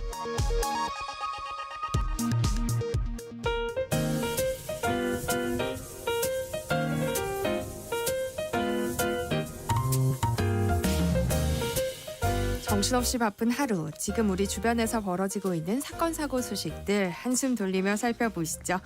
하프타임 뉴스 임선우 뉴스캐스터와 함께합니다. 어서 오세요. 안녕하세요. 네, 지난 주말 서울 지하철 탈선 사고로 시민들이 큰 불편을 겪었어요. 네, 어제 이른 아침 2호선 열차가 신도림역 승강장에서 정지 신호를 위반한 채 운행을 계속하다 일부 칸이 탈선하는 아찔한 사고가 있었습니다. 기관사 등 승무원 외에 타고 있던 승객은 없었고 천만다행으로 인면 피해도 없었는데요. 하지만 응급 복구 작업 때문에 일부 구간 열차 운행이 전면 중단되기도 했는데 정상화되기까지 무려 10시간 가까이 걸렸다고 합니다. 공휴일이라 평일보다 지하철 이용 승객이 적었지만 이날 늦은 오후까지 복구 작업이 이어지면서 시민들이 큰 불편을 겪었는데요. 소셜미디어에는 사고 소식을 모르고 평소처럼 지하철역에 왔다가 엄청나게 지각했다 같은 글들이 잇따라 올라오기도 했습니다. 서울시와 공사는 홍대 입구역과 서울대 입구역 구간에 무료 셔틀버스를 운영해 이동을 지원했고요. 국토교통부는 관계자를 현장에 파견해 사고 수습 지원과 원인 조사에 나섰습니다. 그나마 이용객이 적은 주말이었고 승객도 없었으니 망정이지 정말 큰 사고로 이어질 뻔했습니다. 다음 소식 살펴볼까요? 미국을 방문한 한국인 가족 3명이 열흘 넘게 실종 상태라고요. 네, 미국 서부 그랜드 캐년을 방문했던 한국인 여성 3명이 가족들과 연락이 끊긴 건 지난 13일이었습니다. 현지 시간 13일 미국 애리조나주 40번 고속도로에서 눈폭풍으로 22중 추돌 사고가 발생해 사망자가 나오는 등 큰 사고가 있었는데요. 그런데 비슷한 시간 사고 현장 주변을 지나던 한국인 여행객들이 실종된 사실이 뒤늦게 알려졌습니다. 실종자들의 렌터카 위성 신호를 조사해 보니 이들은 그랜드 캐년을 떠나 라스베가스로 이동 중이었는데 사고 현장에서 불과 1.6km 떨어진 지점에서 마지막 GPS 신호가 잡혔는데요. 실종자는 50대 자매 2명과 30대 딸 등 일가족 3명으로 파악됐고요. 당초 지난주 귀국 예정이었지만 13일 이후 연락이 끊어지자 한국의 가족들이 외교부에 신고하면서 수사가 시작됐습니다. 현지 경찰은 전 세계에서 많은 사람들이 이곳을 방문하지만 이렇게 3명이나 동시에 실종되는 일은 이례적이라면서 부상자들의 신원까지 일일이 확인해봤지만 실종자들의 흔적은 아직 찾지 못하고 있다고 합니다. 13일 이후로는 휴대전화 신호도 전화통화도 또 신용카드 사용도 없었다고 하고요. 차량 GPS도 다른 위치를 찍은 적이 없다는데요. 현재 실종자들이 연쇄 추돌 사고에 연관됐는지 확인되지 않았고 현재로선 범죄 연루 가능성을 의심할 만한 정황도 없다고 설명했습니다. 경찰은 실종 전단지를 만들어 배포하는 한편 고속도로 사고 지역을 중심으로 수색을 이어가고 있습니다. 제주항공 여객기에서 기체 정비 결함 문제가 발생해 승객들이 또 큰 불편을 겪었어요. 네, 주말 사이 인도네시아 발리 국제공항에서 인천공항으로 출발할 예정이었던 항공편이 기체 정비 결함으로 무려 18시간 넘게 발이 묶였다가 결국 취소됐는데요. 승객 112명을 태운 이 항공편은 게이트에서 16시간 동안 출발이 지연됐다가 정비 문제를 해결하고 다시 이륙하려던 중 기체 정비 결함이 또 발견되면서 결국 뜨지 못했습니다. 현지 공항에 발이 묶인 승객들은 2차례나 정비 결함이 발견돼 두려움에 밤을 지새워야 했는데요. 한 승객은 같은 항공기에서 2차례나 결함이 발견돼 이륙하지 못했는데 기장은 설명도 없고 계속 기다리라고만 해서 너무 두려웠다 말하기도 했고요. 일본 국적의 한 승객은 출근 때문에 사비로 200만 원이 넘는 돈을 들여 싱가포르 공항으로가 환승하기로 했다며 불만을 토로하기도 했습니다. 무한 제주항공 참사 이후 제주항공은 안전성 강화를 위해 항공편을 줄이고 있지만 여전히 정비 문제가 해결되지 않았다는 지적이 꾸준히 나오고 있는 이유입니다. 앞서 제주항공은 지난 1월부터 이달 말까지 약 1,900편의 항공편을 줄이고 있는데요. 179명의 희생자가 발생한 참사 이후 운행량을 10에서 15% 줄여 안전성을 강화하려는 조치였지만 또다시 기체 결함이 발생한 셈이고요. 이미 지난 4일에도 기체 날개 결함으로 김포에서 제주로 향하던 여객기가 회항하기도 해 아직 갈 길이 멀다는 지적이 계속해서 나오고 있습니다. 최근 양배추 가격이 부쩍 올라서 배추보다 더 비싸졌어요. 네, 금배추보다 비싼 양배추는 이제 뭐라고 불러야 할지도 잘 모르겠습니다. 한 포기 평균 가격이요 6,000원 수준까지 올랐는데요. 배추 한 포기 평균 가격이 5,500원 수준인 것과 비교하면 600원 넘게 더 비싸고요. 지난해 이맘때 양배추 가격은 4,000원 정도였는데 1년 만에 50%나 뛰면서 2,000원가량 더 비싸졌습니다. 보통 겨울 양배추는 여름에 심는데 작년엔 무더위가 심했고 올 초엔 또 비까지 많이 내리면서 전반적으로 작황 상태가 좋지 않았다고 하는데요. 배추나 무, 당근 등도 상황은 크게 다르지 않고요. 특히 배추 같은 경우에는 재배 면적까지 줄어들면서 생산량이 더 눈에 띄게 줄어 도통값이 내려오질 않고 있습니다. 무 한 개 값도 3,000원을 웃돌 정도니까 이제는 장 보러 가기가 무서울 정도인데요. 할당 관세 적용 등으로 돌파구를 찾아본다고는 하지만 서민들의 지갑에는 봄바람 대신 냉랭한 한기가 여전합니다. 네, 그런데 여기서 그치지 않고 또 다음 달에 라면과 유제품 등 식품 가격이 줄줄이 오른다고요. 네, 이 라면도 옛날에나 지갑 사정 빠듯한 자취생들이 쟁여놨었지 요즘은 또 얘기가 다릅니다. 최근 농심이 라면 값을 올린 데 이어서 오뚜기도 다음 달부터 라면 16개 품목 가격을 평균 7.5% 올리는데요. 진라면 봉지면은 790원으로 10.3%, 용기면은 1,200원에서 100원 더 오릅니다. 1,200원으로 100원 더 오릅니다. 매일 유업도 다음 달부터 제품 51종 가격을 평균 8.9% 올리는데 원가 부담이 커져 어쩔 수 없는 가격 조정이라면서도 인상 품목과 인상폭은 최소화하기 위해 노력했다 말합니다. 맥주 가격도 오르는데요. 오비 맥주는 오는 1일부터 카스 500ml 캔 제품을 제외한 국산 맥주 출고가를 평균 2.9% 인상할 계획입니다. 마찬가지로 고환율, 고유가 상황이 길어지면서 대부분 수입에 의존하는 각종 원부자재 비용 상승 압박이 커지고 있다 말하는데 안팎으로 속 시끄러운 요즘 시원한 맥주 한 캔으로 달래볼까 싶다가도 망설여지게 되는 소식이고요. 문제는 도미노 인상입니다. 한 업체가 제품 가격을 올리면 경쟁 업체도 잇따라 가격 인상 대열에 합류하는데 그만큼 소비자 부담은 커지고요. 일각에선 최근 줄이는 식품 인상 분위기를 탄핵 정국 탓으로 보기도 합니다. 한 유통업계 관계자는 시국이 어수선하다 보니까 물가에 대한 정부 감시가 느슨해진 틈을 타 하나둘 기습적으로 가격 인상에 나서는 것 아니겠냐 꼬집기도 했습니다.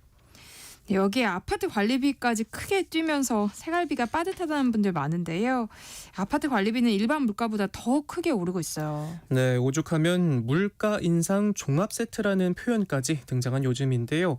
아파트 관리비가 일반 물가보다 2배 정도 큰 폭으로 오르고 있습니다. 지난 10년간 아파트 전용 면적 1제곱미터당 월 평균 관리비는 40% 넘게 올랐는데요. 같은 기간 소비자 물가지수 인상률 20.3%의 2배 수준입니다. 인건비가 급등하고 청소비와 경비비 등 공용관리비가 꾸준히 우상향했고요.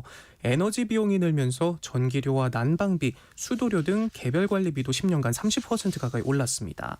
각종 원자재비가 상승하고 시설이 노후화된 탓에 장기수선 충당금도 10년 새에 2배 이상 뛰었고요. 시기별로는 9월에 아파트 관리비가 10년 새 가장 많이 오른 것으로 나타났는데 기후변화로 길어진 여름철이 전기료 부담으로 이어졌다는 분석도 나오고 있습니다. 네, 이렇게 주머니 사정이 어려워진 까닭일까요? 앱테크를 이용하는 중장년층이 많아졌다고요. 네, 이른 아침 잠에서 깨면 5분만 더 자고 싶다 이런 마음 굴뚝 같죠. 그런데 비몽사몽 눈 뜨자마자 눈곱도 채 떼기 전에 엄마 아빠들이 어딘가 출석 체크하기 바쁜 곳이 있다고 하는데요. 바로 말씀하신 짠테크 앱입니다. 네. 요즘 중장년층에서 용돈 주는 앱이나 만보기 앱 같은 데서 소소하게 짠테크하는 분들이 그렇게 많다고 하는데요. 한 인터넷 은행은 올해 들어 보험료 조회하거나 특정 홈페이지 페이지를 방문하면 적게는 1원, 많게는 4,000원까지 주는 용돈 받기 마케팅을 시작했는데 2달 만에 이용자가 100만 명을 넘었습니다. 인터넷 전용 은행이라서 원래는 청년층 호응이 클 거다라고 봤는데 통계를 내보니 10명 중 6명은 4050 중장년층이었다고 합니다. 보통 이런 앱을 방문하면 일종의 미션을 주는데 특히 중장년층이 즐겨 찾는 만보기 앱은 건강도 관리하고 적지만 용돈도 생긴다는 즐거움에 이용자가 점점 늘고 있다고 하는데요. 이용자가 가장 많은 만보기 앱을 보면 4050 세대가 10명 중 7명이나 됩니다. 그런데 40대와 50대는 보통 인생 전 구간에서 경제 활동도 가장 활발하고 소득도 높은 편인데 이렇게까지 하려는 분이 많은 이유가 뭘까 싶은 생각이 들기도 하는데요.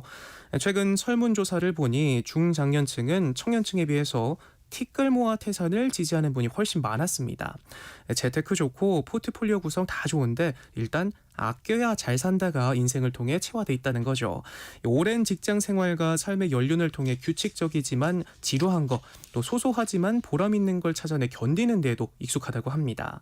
이렇게 중장년층이 앱테크로 버는 돈은 한 달에 10,000원에서 15,000원 안팎 정도 되는데요. 이 티끌 모으러 가는 앱테크 대열 당분간 더 길어질 것 같습니다. 네. 요즘 지방 버스터미널들이 사라지고 있어요. 네, 이 지방 버스터미널들이 운영난을 견디지 못하고 폐업하는 사례가 속출하고 있습니다. 인구 감소와 고령화에 따른 지방 소멸 이슈와 더불어서 KTX 같은 대체 교통수단이 늘면서 지역 이용객이 급감하고 있기 때문인데요.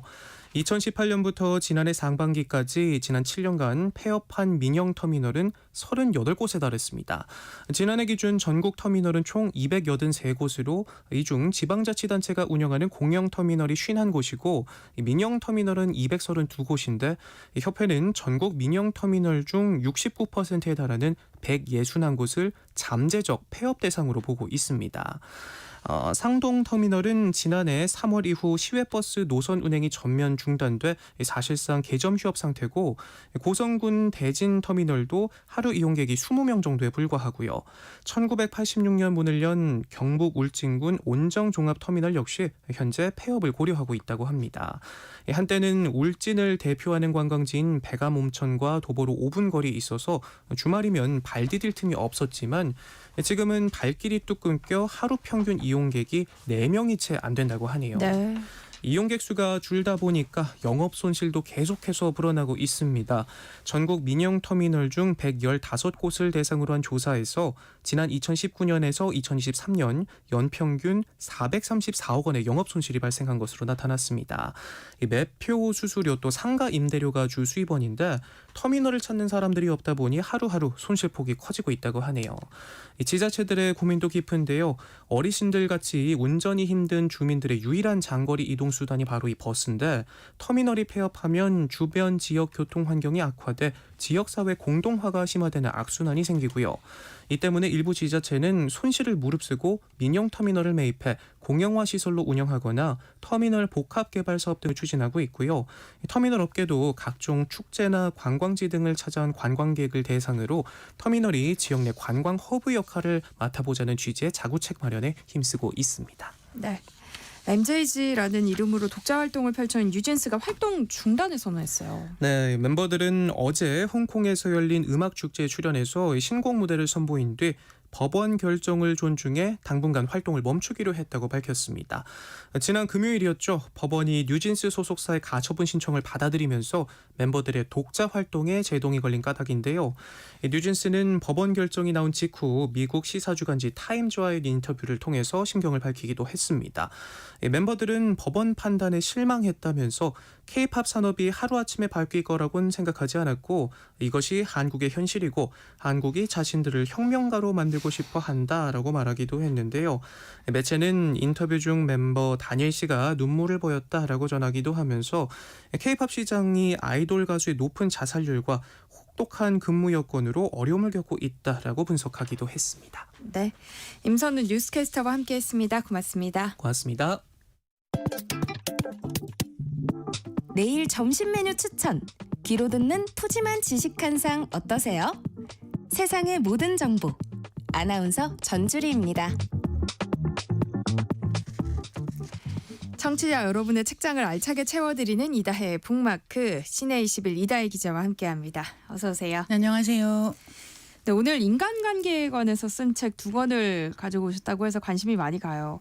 언젠가부터 사람들이 자기 자신을 설명할 때 MBTI를 많이 쓰는 것 같아요. 요즘에 뭐 초등학생부터 다들 MBTI로 얘기하는 것 같아요. 그러니까 저도요. 네, 뭐 어떤 일을 할 때 나는 I라서 나는 뭐 내향형 인간이라서 이러이러해라는 식의 설명 진짜 많이 하고 또 누군가를 싫어할 때도 그 사람 무슨 J형이라서 나랑 안 맞아, 뭐 P형이라서 나랑 안 맞아 이런 경우 되게 많이 보실 거예요. 맞아요. 그래서 이 뭐 내향형, 외향형, 뭐 아니면은 계획형, 즉흥형 이런 것에 따라서 사람들을 이렇게 유형화해서 나를 파악하고 다른 사람을 파악하고 하는 것들이 요즘에는 보기 드문 일이 아니게 된 것 같습니다.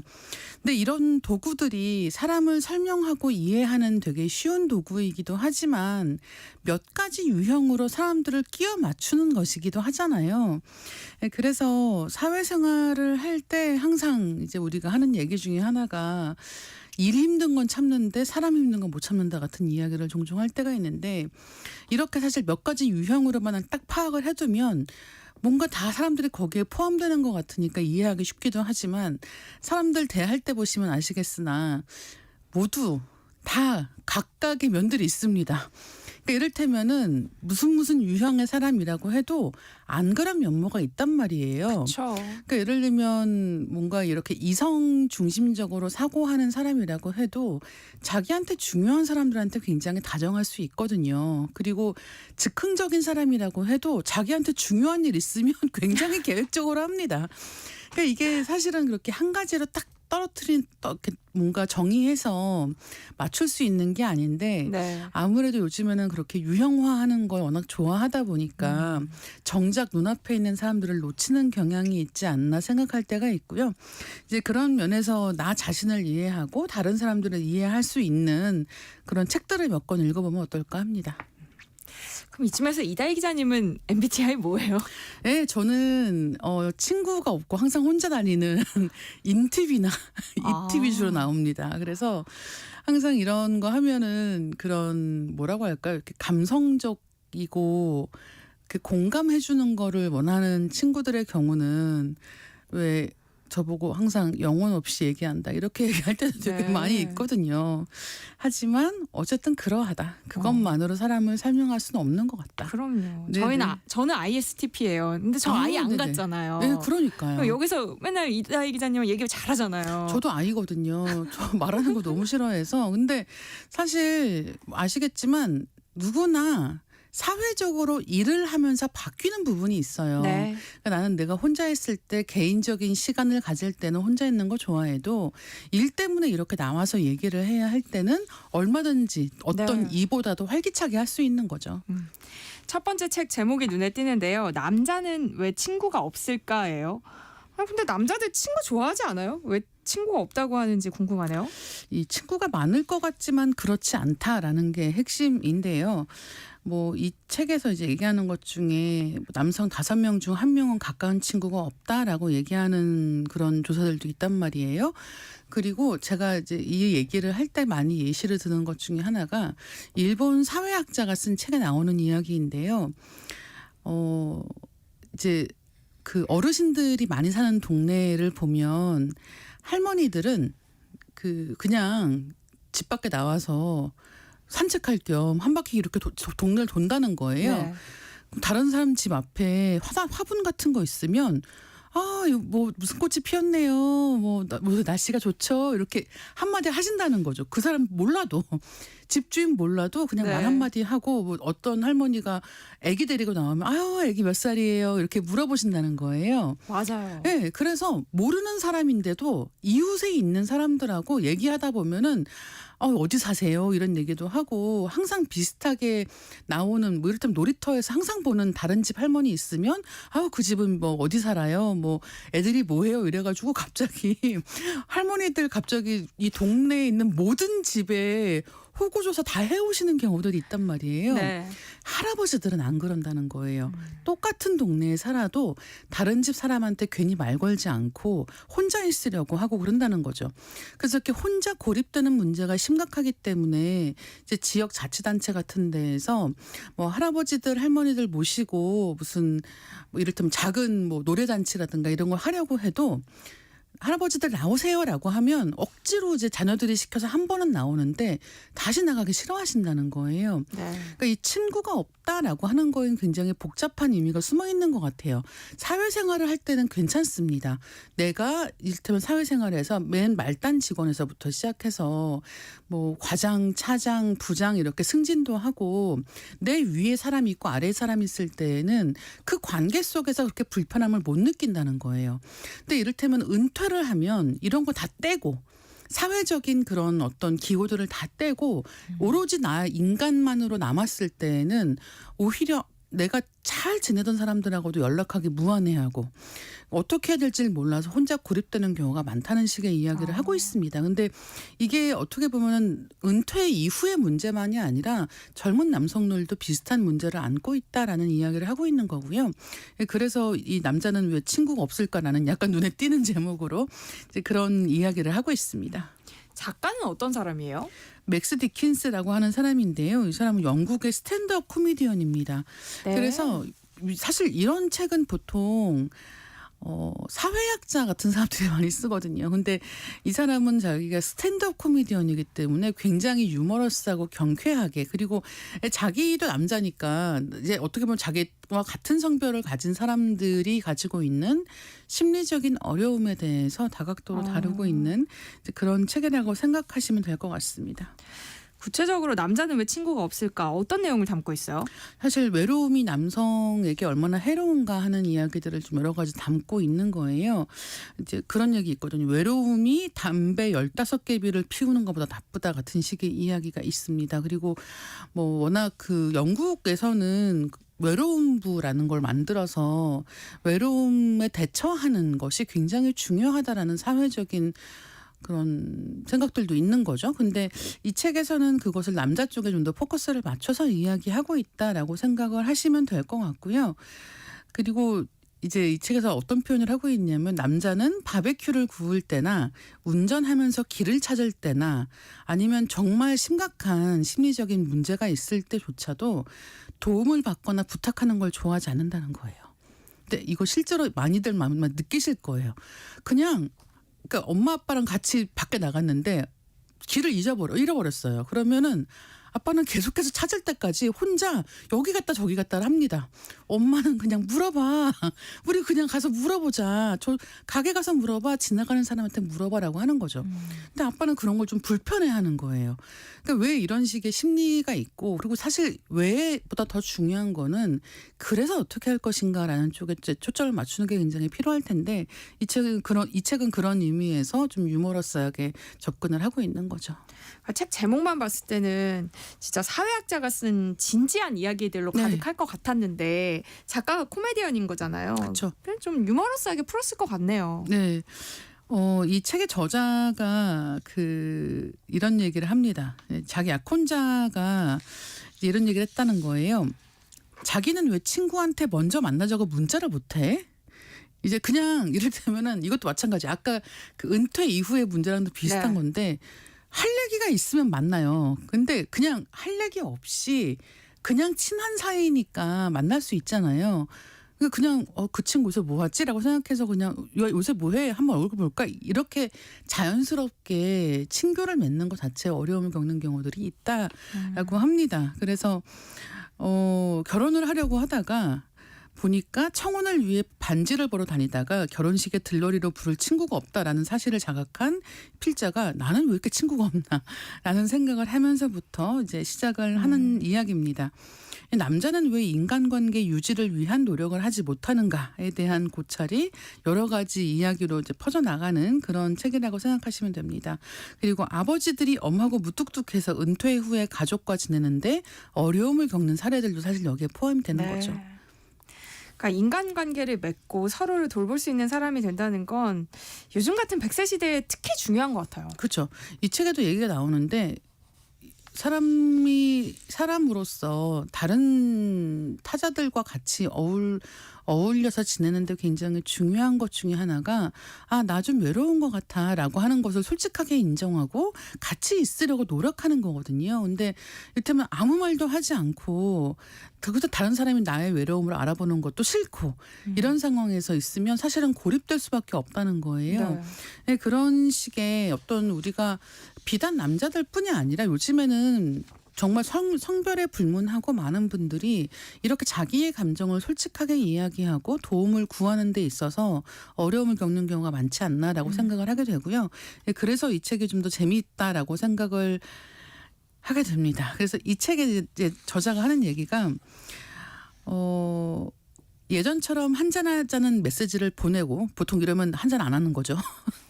근데 이번에는 진짜로 한잔하자라는 식의 이제 그 접근 방법을 쓰는 것. 그러니까 그냥 말로만 하고 지나간 다음에 다 지나가고 스쳐 지나가고 없어지고 난 다음에 왜 아무것도 없지 하지 말고 내 옆에서 스쳐 지나가는 것들을 잘 붙잡는 노력을 한번 해보자 같은 식의 이야기들도 하는데 사실 이 책은 뭐 아까 말씀하신 것처럼 사회학자나 심리학자의 책이 아니잖아요. 그러니까 뭐 정확하게 현상을 분석하고 정확하게 대안을 제시하는 게 아니라 유머러스하게 나도 좀 이랬는데 이렇게 해보려고요 같은 식의 좀 가벼운 유머러스한 접근 방법을 쓰고 있는 게 가장 좋은 점인 것 같고요.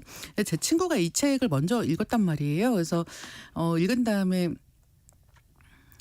뭐라고 했었냐면 내 남편이다. 근데 남편이 이렇다. 그래서 남편한테 이 책을 읽어보라고 주었으나 그는 읽지 않고 있다라는 이야기를 하면서 굉장히 웃었던 그런 기억이 있는데 어떻게 보면은 이렇게 주변에 도움을 구하거나 감정적으로 소통하지 못하는 사람이 있을 때에는 본인보다 주변 사람들이 더 답답할 때가 많은 것 같아요. 왜 이렇게 계세요? 왜 이렇게 하세요? 라는 생각이 드는 거죠. 근데 어쨌든 이게 한 개인이 뭐 나만 잘한다고 되는 게 아니라 결국은 다 같이 고민해야 되는 문제들을 다루고 있는 거 아닌가 하는 생각을 해봤습니다. 저도 오늘 이 책 들으면서 사실 집에서 은퇴하고 계신 저희 네. 아버지 생각이 많이 났거든요. 선물해드려야겠다 완전 이런 그렇죠. 생각했는데 다 비슷한 생각을 하는군요. 네네. 네, 지금까지 맥스 디킨스의 남자는 왜 친구가 없을까 살펴봤고요. 다음 책으로 넘어가 볼까요? 다음은 워낙 유명한 책이에요. 뭐 데일 카네기 인간관계론. 꾸준히 베스트셀러 자리를 지키고 있죠. 네, 이 책이 1936년에 출간됐습니다. 그리고 한국에서는 50만 부 이상 판매가 됐어요. 그러니까 굉장히 오랫동안 읽히고 있는 책이라고 보시면 될 것 같고 인간관계론, 정말 수상쩍기 그지없는 제목이 아닌가라고 생각을 했는데 이 수상쩍기 그지없는 제목임에도 불구하고 많은 분들이 이 책을 읽고 있고 저도 재미있게 읽었고, 그리고 인간관계가 어렵다라고 생각할 때 내가 뭘 잘못하고 있는지 좀 잘 보고 싶다라는 분들께는 기초 다지는 책 같은 느낌으로 한번 가볍게 읽어보시면 어떨까라는 생각이 듭니다. 귀가 솔깃한 제목이긴 해요. 인간관계론. 누구나 다 어려움을 겪잖아요. 네, 누구나 어려움을 겪고 있는 문제이기 때문에 저도 이 책 볼 때 제일 궁금했던 게 그럼 인간관계 어떻게 하라는 거야 같은 느낌으로 접근했단 말이죠. 근데 이제 맨 처음에 이 책의 도입부가 굉장히 흥미진진합니다. 뭐냐면 살인죄를 저지른 사람 혹은 마피아 보스 이런 사람들도 자기 자신에 대해서 이야기할 때 나는 너무 억울하고 난 되게 좋은 사람인데 이러저러한 여건이 안 좋아서 이러저러하게 되었어라는 식의 자기를 스스로 정당화하는 방식으로 이야기하는 경우가 많다라는 식의 얘기를 합니다. 그러면서 교도소장 얘기를 하면서 교도소장이 얘기하기를 교도소에 잡혀와 있는 사람들 중에도 그런 사람들이 많다는 거예요. 왜 그럴까? 그러니까 다른 사람들이 볼 때 명백하게 잘못이 있어서 지금 그에 대한 어떤 대가를 치르고 있는 사람들조차도 왜 자기는 억울하다고만 생각하고 다른 사람들처럼 합리적으로 의사소통을 할 방법을 생각하지 않는 걸까? 이제 이런 데에서 시작해서 이야기가 전개가 됩니다. 네. 대체 왜 그럴까라는 생각이 들잖아요. 근데 이 책이 사용하는 방식은 약간 절반 정도는 역사 속에서 많은 사람들이 살아온 방식을 이야기하고 그다음에 또 절반 정도는 자기가 미국 전역에서 워크숍을 진행하면서 만난 실제 하나하나의 사람들의 사례를 보면서 왜 이 사람들은 어떤 것들을 고치고자 했고 어떻게 고치고 어떻게 성공했는가 하는 것들을 다루고 있는 거예요. 데일 카네기의 인간관계론과 자기관리론이라고 하는 책 두 권이 굉장히 유명하거든요. 이 자기개발 분야에서는 가장 유명한 책들인데 이 책들은 그야말로 이제 이런 자기개발서에서 하는 이야기에 가장 근본이 되는 이야기들을 하고 있어요. 근데 우리가 모르는 얘기가 아닙니다. 일단 말씀을 드리면 이 인간관계론 시작할 때 뭐라고 써 있냐면 이 책은 한 번 읽어서 될 게 아니다. 반복해서 읽어라라는 식의 이야기가 적혀 있어요. 왜 그러냐면 이제 이 책에 있는 링컨 얘기가 있습니다. 미국의 전직 대통령 링컨 이야기가 있는데 이 링컨이 젊었을 때 누가 뭘 잘못했다는 거죠. 그래서 이제 그 잘못한 것에 대해서 이제 시시콜콜 막 이게 문제고 저게 문제고 이렇게 해서 편지를 보냈다는 거예요. 근데 그래서 그 사람이 너무 노발대발해서 문제가 된 사례를 이제 이야기를 하는데 그래서 결국 두 사람이 결투를 하게 됐다는 거죠. 근데 결투를 결국은 안 하고 끝나게 됐는데 그 일을 계기로 해서 링컨이 다른 사람을 이렇게 함부로 비난하면 안 되겠다라고 하는 것을 체득하게 되어서 다른 사람에 대한 안 좋은 말을 하는 것을 의도적으로 굉장히 절제했다라는 식의 이야기가 있습니다. 근데 저는 이 얘기를 보면서 사실 누구나 그런 생각 하잖아요.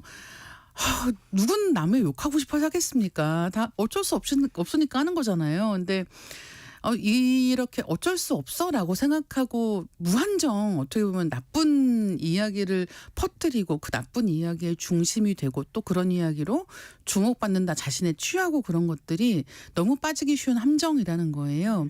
그래서 그런 면에서 다른 사람에 대해서 불필요한 안 좋은 이야기들을 만들고 퍼뜨리는 일에 일조하지 않는 것이 얼마나 중요한가라는 것부터 시작하는 이야기인데요.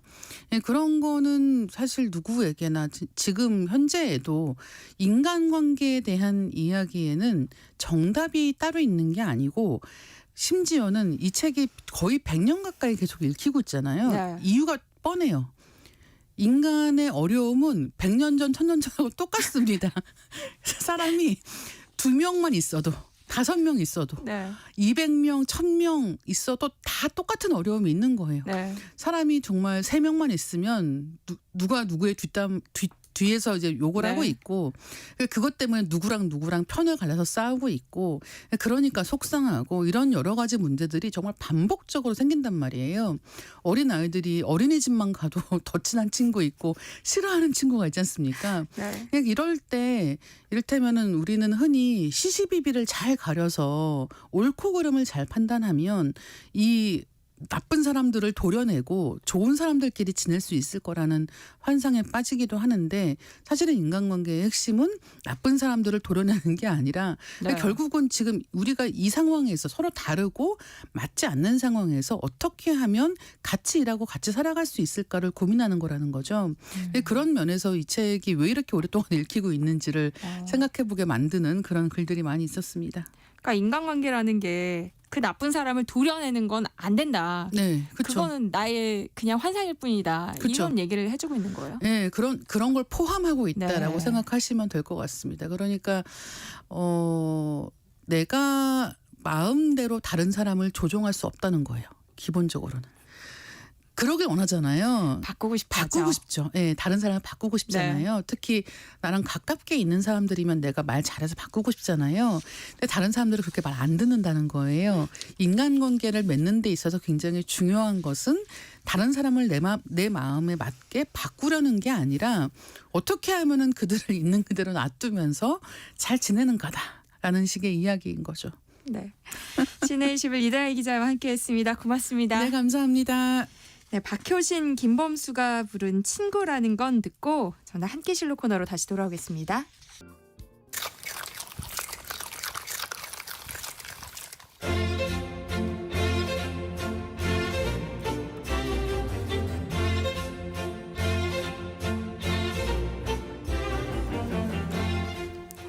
점심 식사하셨나요? 오늘 먹은 점심 한 끼, 그 안에 담긴 구구절절한 역사까지 맛보고 가시죠. 흥미진진 음식 역사 한 끼실로 이용재 음식평론가와 함께합니다. 안녕하세요. 안녕하세요. 음식평론가 이용재입니다. 반갑습니다. 네, 오늘 어떤 얘기 해볼까요? 네, 지난 몇 주 동안 오르는 물가에 커져만 가는 밥값 걱정을 받으러 이런저런 서민 음식에 대한 이야기를 나눠보았습니다. 그런데 또 우리 맛의 세계가 이런 음식들만으로 이루어져 있지는 않습니다. 사람이 어떻게 밥만 먹고 사냐 이런 말이 있는데요. 평범한 집밥이 일상을 이뤄준다면 가끔은 일탈도 필요합니다. 그래서 우리가 외식도 하고 또 배달도 시켜 드십니다만 예산이 닿는다면 고급스러운 음식, 한식이 아닌 양식 이런 것들도 경험해 볼 수 있다면 참 좋겠죠. 그런 고급 양식 세계의 중심에 미쉐린 가이드가 있습니다. 차차 이야기를 나누시면서 알아볼 테지만 이게 원래 프랑스에서 100년도 더 전에 비롯되었습니다. 네. 뭐 한마디로 맛집 가이드다 말씀을 드릴 수 있겠는데요. 2017년 서울판이 정식으로 출범됐죠. 레스토랑에 별점을 하나, 둘, 셋 이렇게 매기는데 최고 영예인 별셋 레스토랑이 둘 있었습니다. 그 가운데 모수의 셰프인 안성재 씨가 작년에 요리 서바이벌쇼 흑백요리사의 심사위원으로 출연하면서 인지도가 높아졌죠. 아무래도 미슐랭 별의 세계는 고급 음식의 세계다 보니 최고의 별셋 레스토랑 셰프라고 해도 모르는 사람이 많을 수 있습니다. 그런데 대중 프로그램에 출연하면서 자신을 알린 거죠. 이 안성재 셰프가 새로 레스토랑을 내서 많은 이들의 관심이 집중되고 있습니다. 오늘은 그 이야기와 더불어 바탕이라 할 수 있는 미쉐린 가이드에 대해 좀 살펴보기로 하겠습니다. 네. 스타 셰프잖아요. 그것도 미쉐린 3스타 셰프인데 그분이 하는 요리는 어떤 맛일까 궁금하더라고요.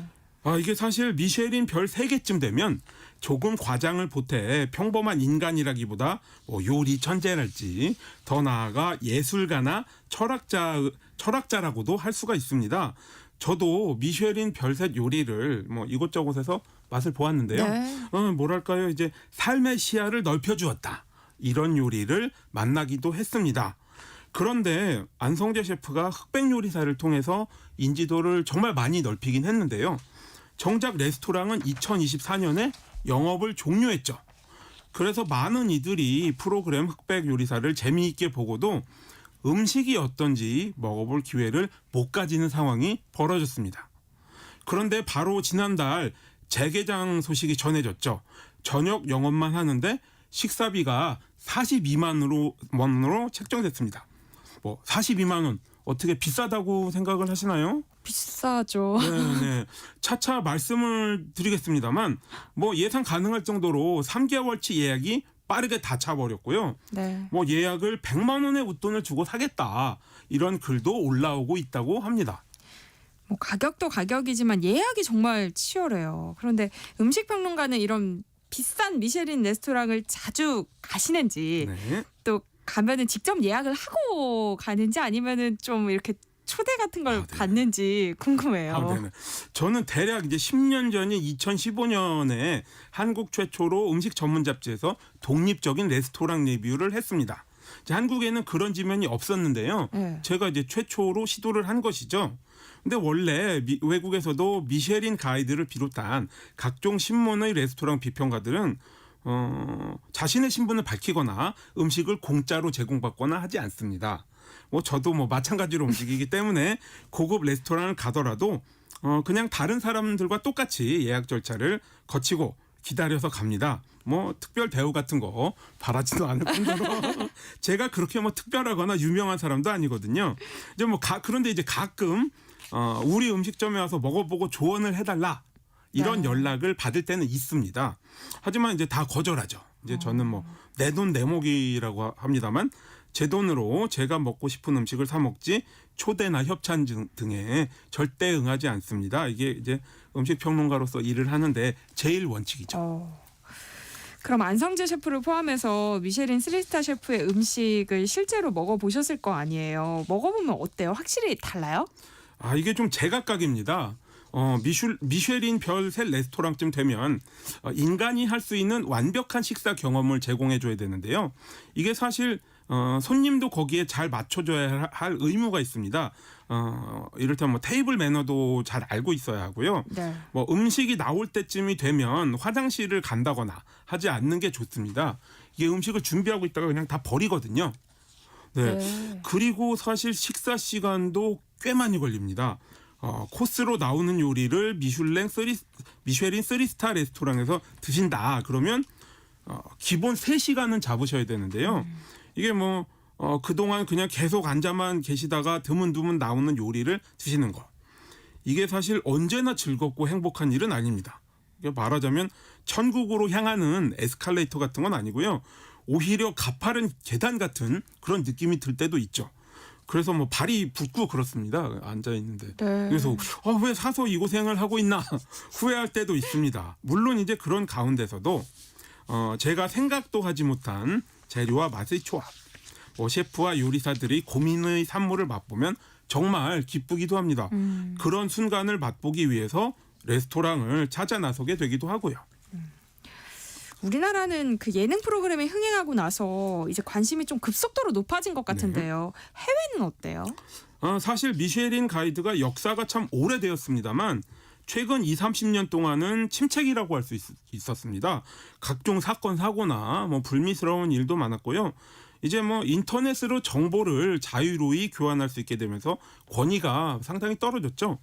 그래서 이제 자구책을 많이 찾았습니다. 뭐 예를 들면 비싸지 않은 라멘 같은 대중음식에도 별을 주는 등 나름 파격적인 시도를 하고 있죠. 그래서 한편으로 선택의 폭을 넓혀주기도 합니다. 라멘 한 그릇으로도 미쉐린 별을 맛볼 수 있구나. 그러면 이제 다들 가보려 할 테니까요. 뭐 그게 아니더라도 별을 단 고급 레스토랑들이 뭐 언제나 절대적인 선택지가 되는 것 같지는 않습니다. 이제 여러 이유로 별을 달지 않았더라도 좋은 음식이나 접객으로 이제 단골이 될 수도 있는 거고요.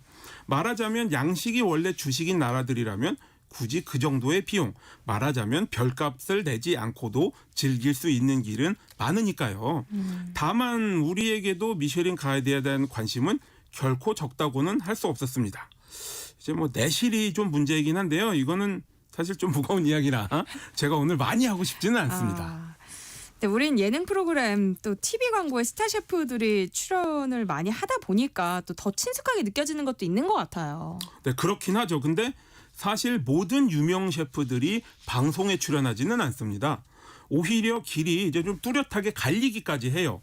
그러니까 소위 말하는 셀러브리티 셰프들은 미슐랭 별 같은 것들을 못 받더라도 연예인처럼 방송에 출연하고 그 인기를 업어 레스토랑 영업을 하는 경우가 많습니다. 요리 전문 방송 등 이제 출연할 곳이 적지 않거든요. 이게 네. 외국의 사례인데요.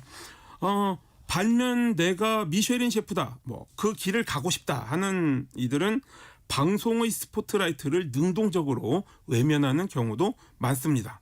물론 이제 영국의 별셋 셰프, 뭐 욕쟁이로도 유명한 고든 램지 같은 예외도 있긴 합니다만, 저라도 만약 음식 평론가로서 고든 램지의 레스토랑을 갈래, 아니면 다른 미쉐린 별 한두 개 셰프의 레스토랑에 갈래, 네. 이렇게 묻는다면 저는 후자를 선택하겠습니다. 네. 물론 이제 음식은 셰프 혼자서 하는 것이 아니라 좋은 요리사들이 많이 요리를 하고 있겠죠. 하지만 굳이 방송 인지도를 기준으로 레스토랑을 선택하고 싶지는 않다는 그런 말씀입니다. 이제 그런 맥락에서 사실 안성재 셰프의 방송 출연에는 제가 20년 이상 해외의 요리 서바이벌 쇼를 보아온 경험으로는 조금 어색한 느낌도 있습니다. 저라면 솔직히 안 나올 것 같거든요. 왜냐하면 이게 이제 미쉐린 별셋의 격에 안 맞는다, 이런 생각을 좀 합니다. 사실 출연자든 심사위원이든 보시면 아마 다른 미쉐린 셰프들이 흑백 요리사에 나오진 않았을 거예요. 이게 뭐 홍보를 생각하면 이분들이 나가고 싶은 마음이 굴뚝 같지만 안 했을 이들이 많을 것입니다. 그래서 사실 저는 음식평론가로서 이 안 나온 분들에게 더 관심을 기울여주고 또 레스토랑도 가봐야 되는 게 아닌가, 이렇게 네. 생각을 하고 있습니다. 그런데 이런 예능 프로그램 출연으로 미쉐린 가이드를 처음 접한 분들도 많을 것 같아요. 이 미쉐린 가이드라는 게 타이어 회사가 만든 거죠. 그렇습니다. 이제 역사가 1900년대 초반까지 거슬러 올라갑니다. 우리가 이제 미식의 종주국이라고 꼽는 프랑스에서는 1700년대 말 그 유명한 프랑스 혁명과 이 혁명을 더불어서 혁명과 함께 레스토랑이 생겨나고요. 요리의 문법이 정리되는 등의 과정을 거치면서 1900년대 초에 오뜨 퀴진, 불어로 이제 고급 요리 세계를 할 수 있는 일종의 요리 장르가 생겨납니다. 네. 이와 발맞춰 이제 자동차가 발명이 되고요. 그럼 이제 타이어도 필요해지겠죠. 그래서 이 타이어를 만드는 회사가 바로 앙드레와 에드와르 미쉐린, 이제 프랑스어로 미슐랭이죠. 두 형제가 만든 미슐랭 타이어입니다. 그런데 뭐 타이어랑 미식 가이드가 무슨 상관이냐, 이렇게 이제 물어보실 수 있죠. 근데 이제 자동차가 이제 막 나왔을 때 이들이 이제 어떻게 하면 좀 더 우리 타이어를 많이 팔 수 있을까, 고민을 하다가 운전을 많이 하면, 차를 많이 몰고 다니면 타이어가 빨리 닳을 텐데 네. 음식점을 찾아다니게 만들면 되겠구나, 이런 생각을 한 겁니다. 그래서 이제 프랑스 전국 방방곡곡의 맛있는 레스토랑에 대한 정보를 모으죠. 그리고 이들을 수준에 따라 분류를 3단계로 합니다. 그게 바로 오늘날의 별 시스템이죠. 그러니까 미쉐린 가이드 역사가 생각보다 진짜 오래됐네요. 그렇습니다. 엄청 길죠. 전통의 미쉐린 가이드입니다. 그런데 이 별 시스템이 레스토랑의 수준을 말해준다고 제가 말씀을 드렸잖아요. 이제 그 각각의 설명이 있습니다. 별 1개는 이제 그냥 가는 길에, 어디 가시는 길에 들러볼 만한 곳. 그다음에 2개는 막 이제 좀 돌아서 찾아가시더라도 좀 가보실 만한 곳. 그다음에 3개는 여기에서 식사를 하기 위해서 꼭 찾아가셔야 되는 곳. 그러니까 이곳이 어떤 여행의 목적이 되는 곳. 자, 이렇게 분류를 합니다. 뭐 아주 단순하게 예를 들자면 서울에 사시다가 부산시청 앞에 있는 돼지국밥 먹으러 가야 되겠다. 그리고 KTX 타고 가시면 바로 이제 그게 미쉐린 별셋의 여정이 되는 셈이겠죠. 그런데 이 미쉐린 스타는 한 번 받는다고 계속 유지되는 게 아니라면서요. 그렇습니다. 특히 이제 우리나라의 경우 아직도 별을 받은 레스토랑이 많지 않아서요. 변화가 없는 것 같이 보입니다만 그 사이에도 별을 더 달거나 이제 승급을 하거나 달았던 별을 이제 빼앗기거나 강등되는 그런 경우들이 늘 벌어집니다. 외국의 경우도 마찬가지고요. 안성재 셰프도 사실 이번에 이전의 모수가 문을 닫았잖아요. 그래서 이제 새로 문을 여는 레스토랑에는 별이 없이 시작을 하는 거죠. 그래서 이제 이후 얼마나 빨리 올라갈까, 별셋을 과연 달 수 있을까, 이런 게 이제 주목할 만한 거리겠습니다.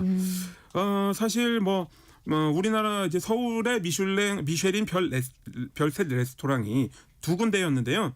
둘 다 기업이 운영해 왔는데 폐업을 하면서 한 군데도 없을 위기에 처했다가 이번에 강민구 셰프의 밍글스가 별 3개를 달면서 체면은 유지를 했습니다. 그럼 우리나라에서는 이 미쉐린 가이드가 언제부터 시작된 거예요? 서울부터 시작해서 이제는 부산까지 포함을 시키는 미쉐린 가이드는 2017년 출범했습니다. 이제 10년을 향해 가고 있죠. 그러니까 우리나라에서 처음 미쉐린 가이드가 발간됐을 때 좀 공정성 논란이 있었던 걸로 기억이 나요. 네, 사실 2017년의 출범 시기를 놓고도 정권 차원의 고려가 있었던 게 아니냐 그런 이야기도 있었고요. 매년 새로 나올 때마다 포함되고 그러지 못한 레스토랑의 셰프들로부터 이야기가 나오고 이제 그런 상황들이 벌어집니다. 원래 미쉐린 평가원은 비밀 평가로 신분이 안 밝혀 있죠. 네. 유명합니다만 이게 좁은 한국 서울에서 통할까 회의도 있고요. 특정 요식업계 인물들이 관여를 기피하고 있다는 동종업계 관계자나 셰프 이야기도 있고 그렇긴 합니다. 근데 이제 다만 제가 조사를 하는 것도 아니기 때문에 그냥 이런 이야기 정도가 있다. 아마 이렇게 말씀을 드리는 게 좋을 것 같습니다. 그러니까 이게 우리나라에서만 그런 거예요? 아니면 해외에서도 좀 이런 문제가 있어요? 미쉐린 가이드의 문제는 늘 있었습니다. 이제 가장 유명한 사례가 2000년대 초반 프랑스의 베르나르 루아조의 비극인데요. 부르고뉴 지방에서 라꼬뜨도르라는 레스토랑을 운영하면서 미쉐린 별 3개를 쭉 유지해 왔는데요. 이제 어느 해에 2개로 강등될 거라는 소문이 돌았습니다. 그리고 그 이전에 다른 미식 가이드에서는 평점이 이미 깎였죠. 그래서 이제 고민을 하다가 스스로 목숨을 끊고 맙니다. 그런데 막상 그의 장례식 날 발표된 미쉐린 가이드에서는 별 3개가 그대로 유지가 되었죠. 이 이야기는 이제 제가 20년도 더 되었는데 여전히 소개를 해드리는 것처럼 미쉐린은 물론 레스토랑 비평의 세계에서도 상당히 비극적이고도 중요한 어떤 교훈적인 일화로 남아 있습니다. 그러면 어떤 사람들이 어떤 기준으로 평가한다 이런 게 알려진 게 있어요? 표면적으로는 있습니다. 요리 재료의 수준이나 요리법과 맛의 완벽함, 요리의 개성 및 창의성 등등을 본다고 이제 미쉐린 홈페이지에 나와 있는데요. 아주 자세하게 밝히고 있지는 않습니다. 사실 미쉐린 가이드 별 식당들은 다 좀 비싸기도 하고 예약도 어렵잖아요. 그렇습니다. 그러니까 이런 미쉐린 3스타 식당을 방문하는 게 쉽지는 않은 게 전혀 사실 쉽지 않죠. 정말 네. 어려운 게 현실입니다. 그렇습니다. 그런데도 불구하고 가보셨으니까 네네. 이런 미쉐린 식당 경험해보는 걸 좀 추천하시는 편이에요? 그렇지 않아도 지인들이 정말 많이 물어봅니다. 특히 이제 안성재 셰프의 새 레스토랑도 그렇고 해서요. 그래서 저도 요즘에 특히 생각을 더 많이 해보았는데요. 네. 사실 음식에 쓰는 돈은 가처분 비용의 끝판왕 같은 것입니다. 옷이나 귀금속처럼 남아서 감가상각을 하고도 중고 거래를 할 수 있는 것도 아니고 그야말로 먹으면 그냥 없어져 버리죠. 네. 이렇게 생각할 때 만약 여러분들의 마음에 정말 티끌만큼이라도 미쉐린 별 3시든 2이든 하나든 이 고급 레스토랑에 가셔서 30, 40만 원 혹은 그 이상을 쓰시는데 회의가 느껴지신다. 전 그러면 안 가시는 게 낫다고 말씀을 드리겠습니다. 네. 다 드시고 너무 크게 후회하실 수 있어요. 음식의 수준에 상관없이. 게다가 이제 음식값뿐만이 아니라 와인 같은 음료까지 드신다고 하시면 비용이 최고 음식값의 50%는 더 드실 거거든요. 그러니까 말하자면 이제 안성재 셰프의 새 레스토랑 코스 가격이 42만 원 예상되고 있는데요. 2분이 드시면 84만 원에 와인을 비롯한 음료 비용이 또 42만 원 정도 든다고 보아서요. 실비용은 126만 원 수준이 될 수가 있습니다. 그나마 우리는 미국처럼 팁을 안 받으니까 이게 절대적으로 비싼 돈은 아니지만 절대적으로는 비쌀 수 있지만 상대적으로는 비싼 게 아니라는 말씀을 드리고 싶습니다. 이제 한편으로 또 유명한 음식점 가서 인증해서 SNS에 올리는 거를 이제 재미있어 하시고 목적으로 가시는 분들도 많을 텐데요. 네. 이런 분들도 솔직히 좀 안 가셨으면 좋겠습니다. 고급 음식으로 갈수록 소비자의 역할도 중요해집니다. 네. 셰프들은 돈을 벌고 싶어 하기도 하지만 자신의 음식 세계를 진정 이해해 주기를 그만큼 더 바라고 있습니다. 최경민 님이 저는 먹는데 목숨 걸지 않고요. 그냥 편하고 맛있게 먹는 게 최고입니다 하셨거든요. 이런 분들은 안 가시는 게 좋은 거예요. 네, 이런 분들에게는 아무리 맛있어도 그냥 안 가시는 게 좋은 것 같습니다. 또 미쉐린 가이드뿐만 아니라 블로그를 포함해서 SNS 리뷰도 워낙 많잖아요. 근데 네네. 이런 거 믿고 갔다가 실망하고 돌아오는 경우가 굉장히 많은데요. 진정한 맛집을 찾고 싶다 하는 분들에게 평론가님은 어떤 방법 추천하세요? 저는 늘 그렇게 말합니다. 세상에 진정한 맛집은 없거나 모든 음식점은 진정한 맛집이어야 한다고 그렇게 말씀드리는데요. 사실 넘쳐나는 정보의 대부분은 쓸모가 없고요. 우리가 그런 데에 집착을 하고 계속 찾는 건 돈을 쓰는데 실패를 하고 싶지 않기 때문이라 봅니다. 그냥 세상 만사가 다 그렇듯 실패를 할 수도 있다. 마음을 이렇게 편하게 드시고 네. 내 마음에 와닿는 뭐 사진이 마음에 드는 이런 음식점을 찾아서 한번 가보시고 또 맛을 보시고 맛이 있으면 왜 있는지 맛이 없으면 왜 없는지 그냥 이렇게 생각을 해보시는 게 길게 보시면 바람직하다. 이렇게 원론적인 말씀을 드리겠습니다. 저는 웬만한 건 다 맛있더라고요. 그래서 아마 네. 미쉐린 가이드 다들 잘합니다. 3스타는 안 가도 될 것 같아요. 네네네. 네, 함께 실록 이용재 음식평론가와 함께했습니다. 고맙습니다. 네, 감사합니다. 네, 세상의 모든 정보 여기서 마무리할게요. 끝으로 이한철의 넌 나의 넘버원 함께 들으시고요. 저는 내일 다시 찾아뵙겠습니다. 지금까지 아나운서 전주리였습니다. 고맙습니다.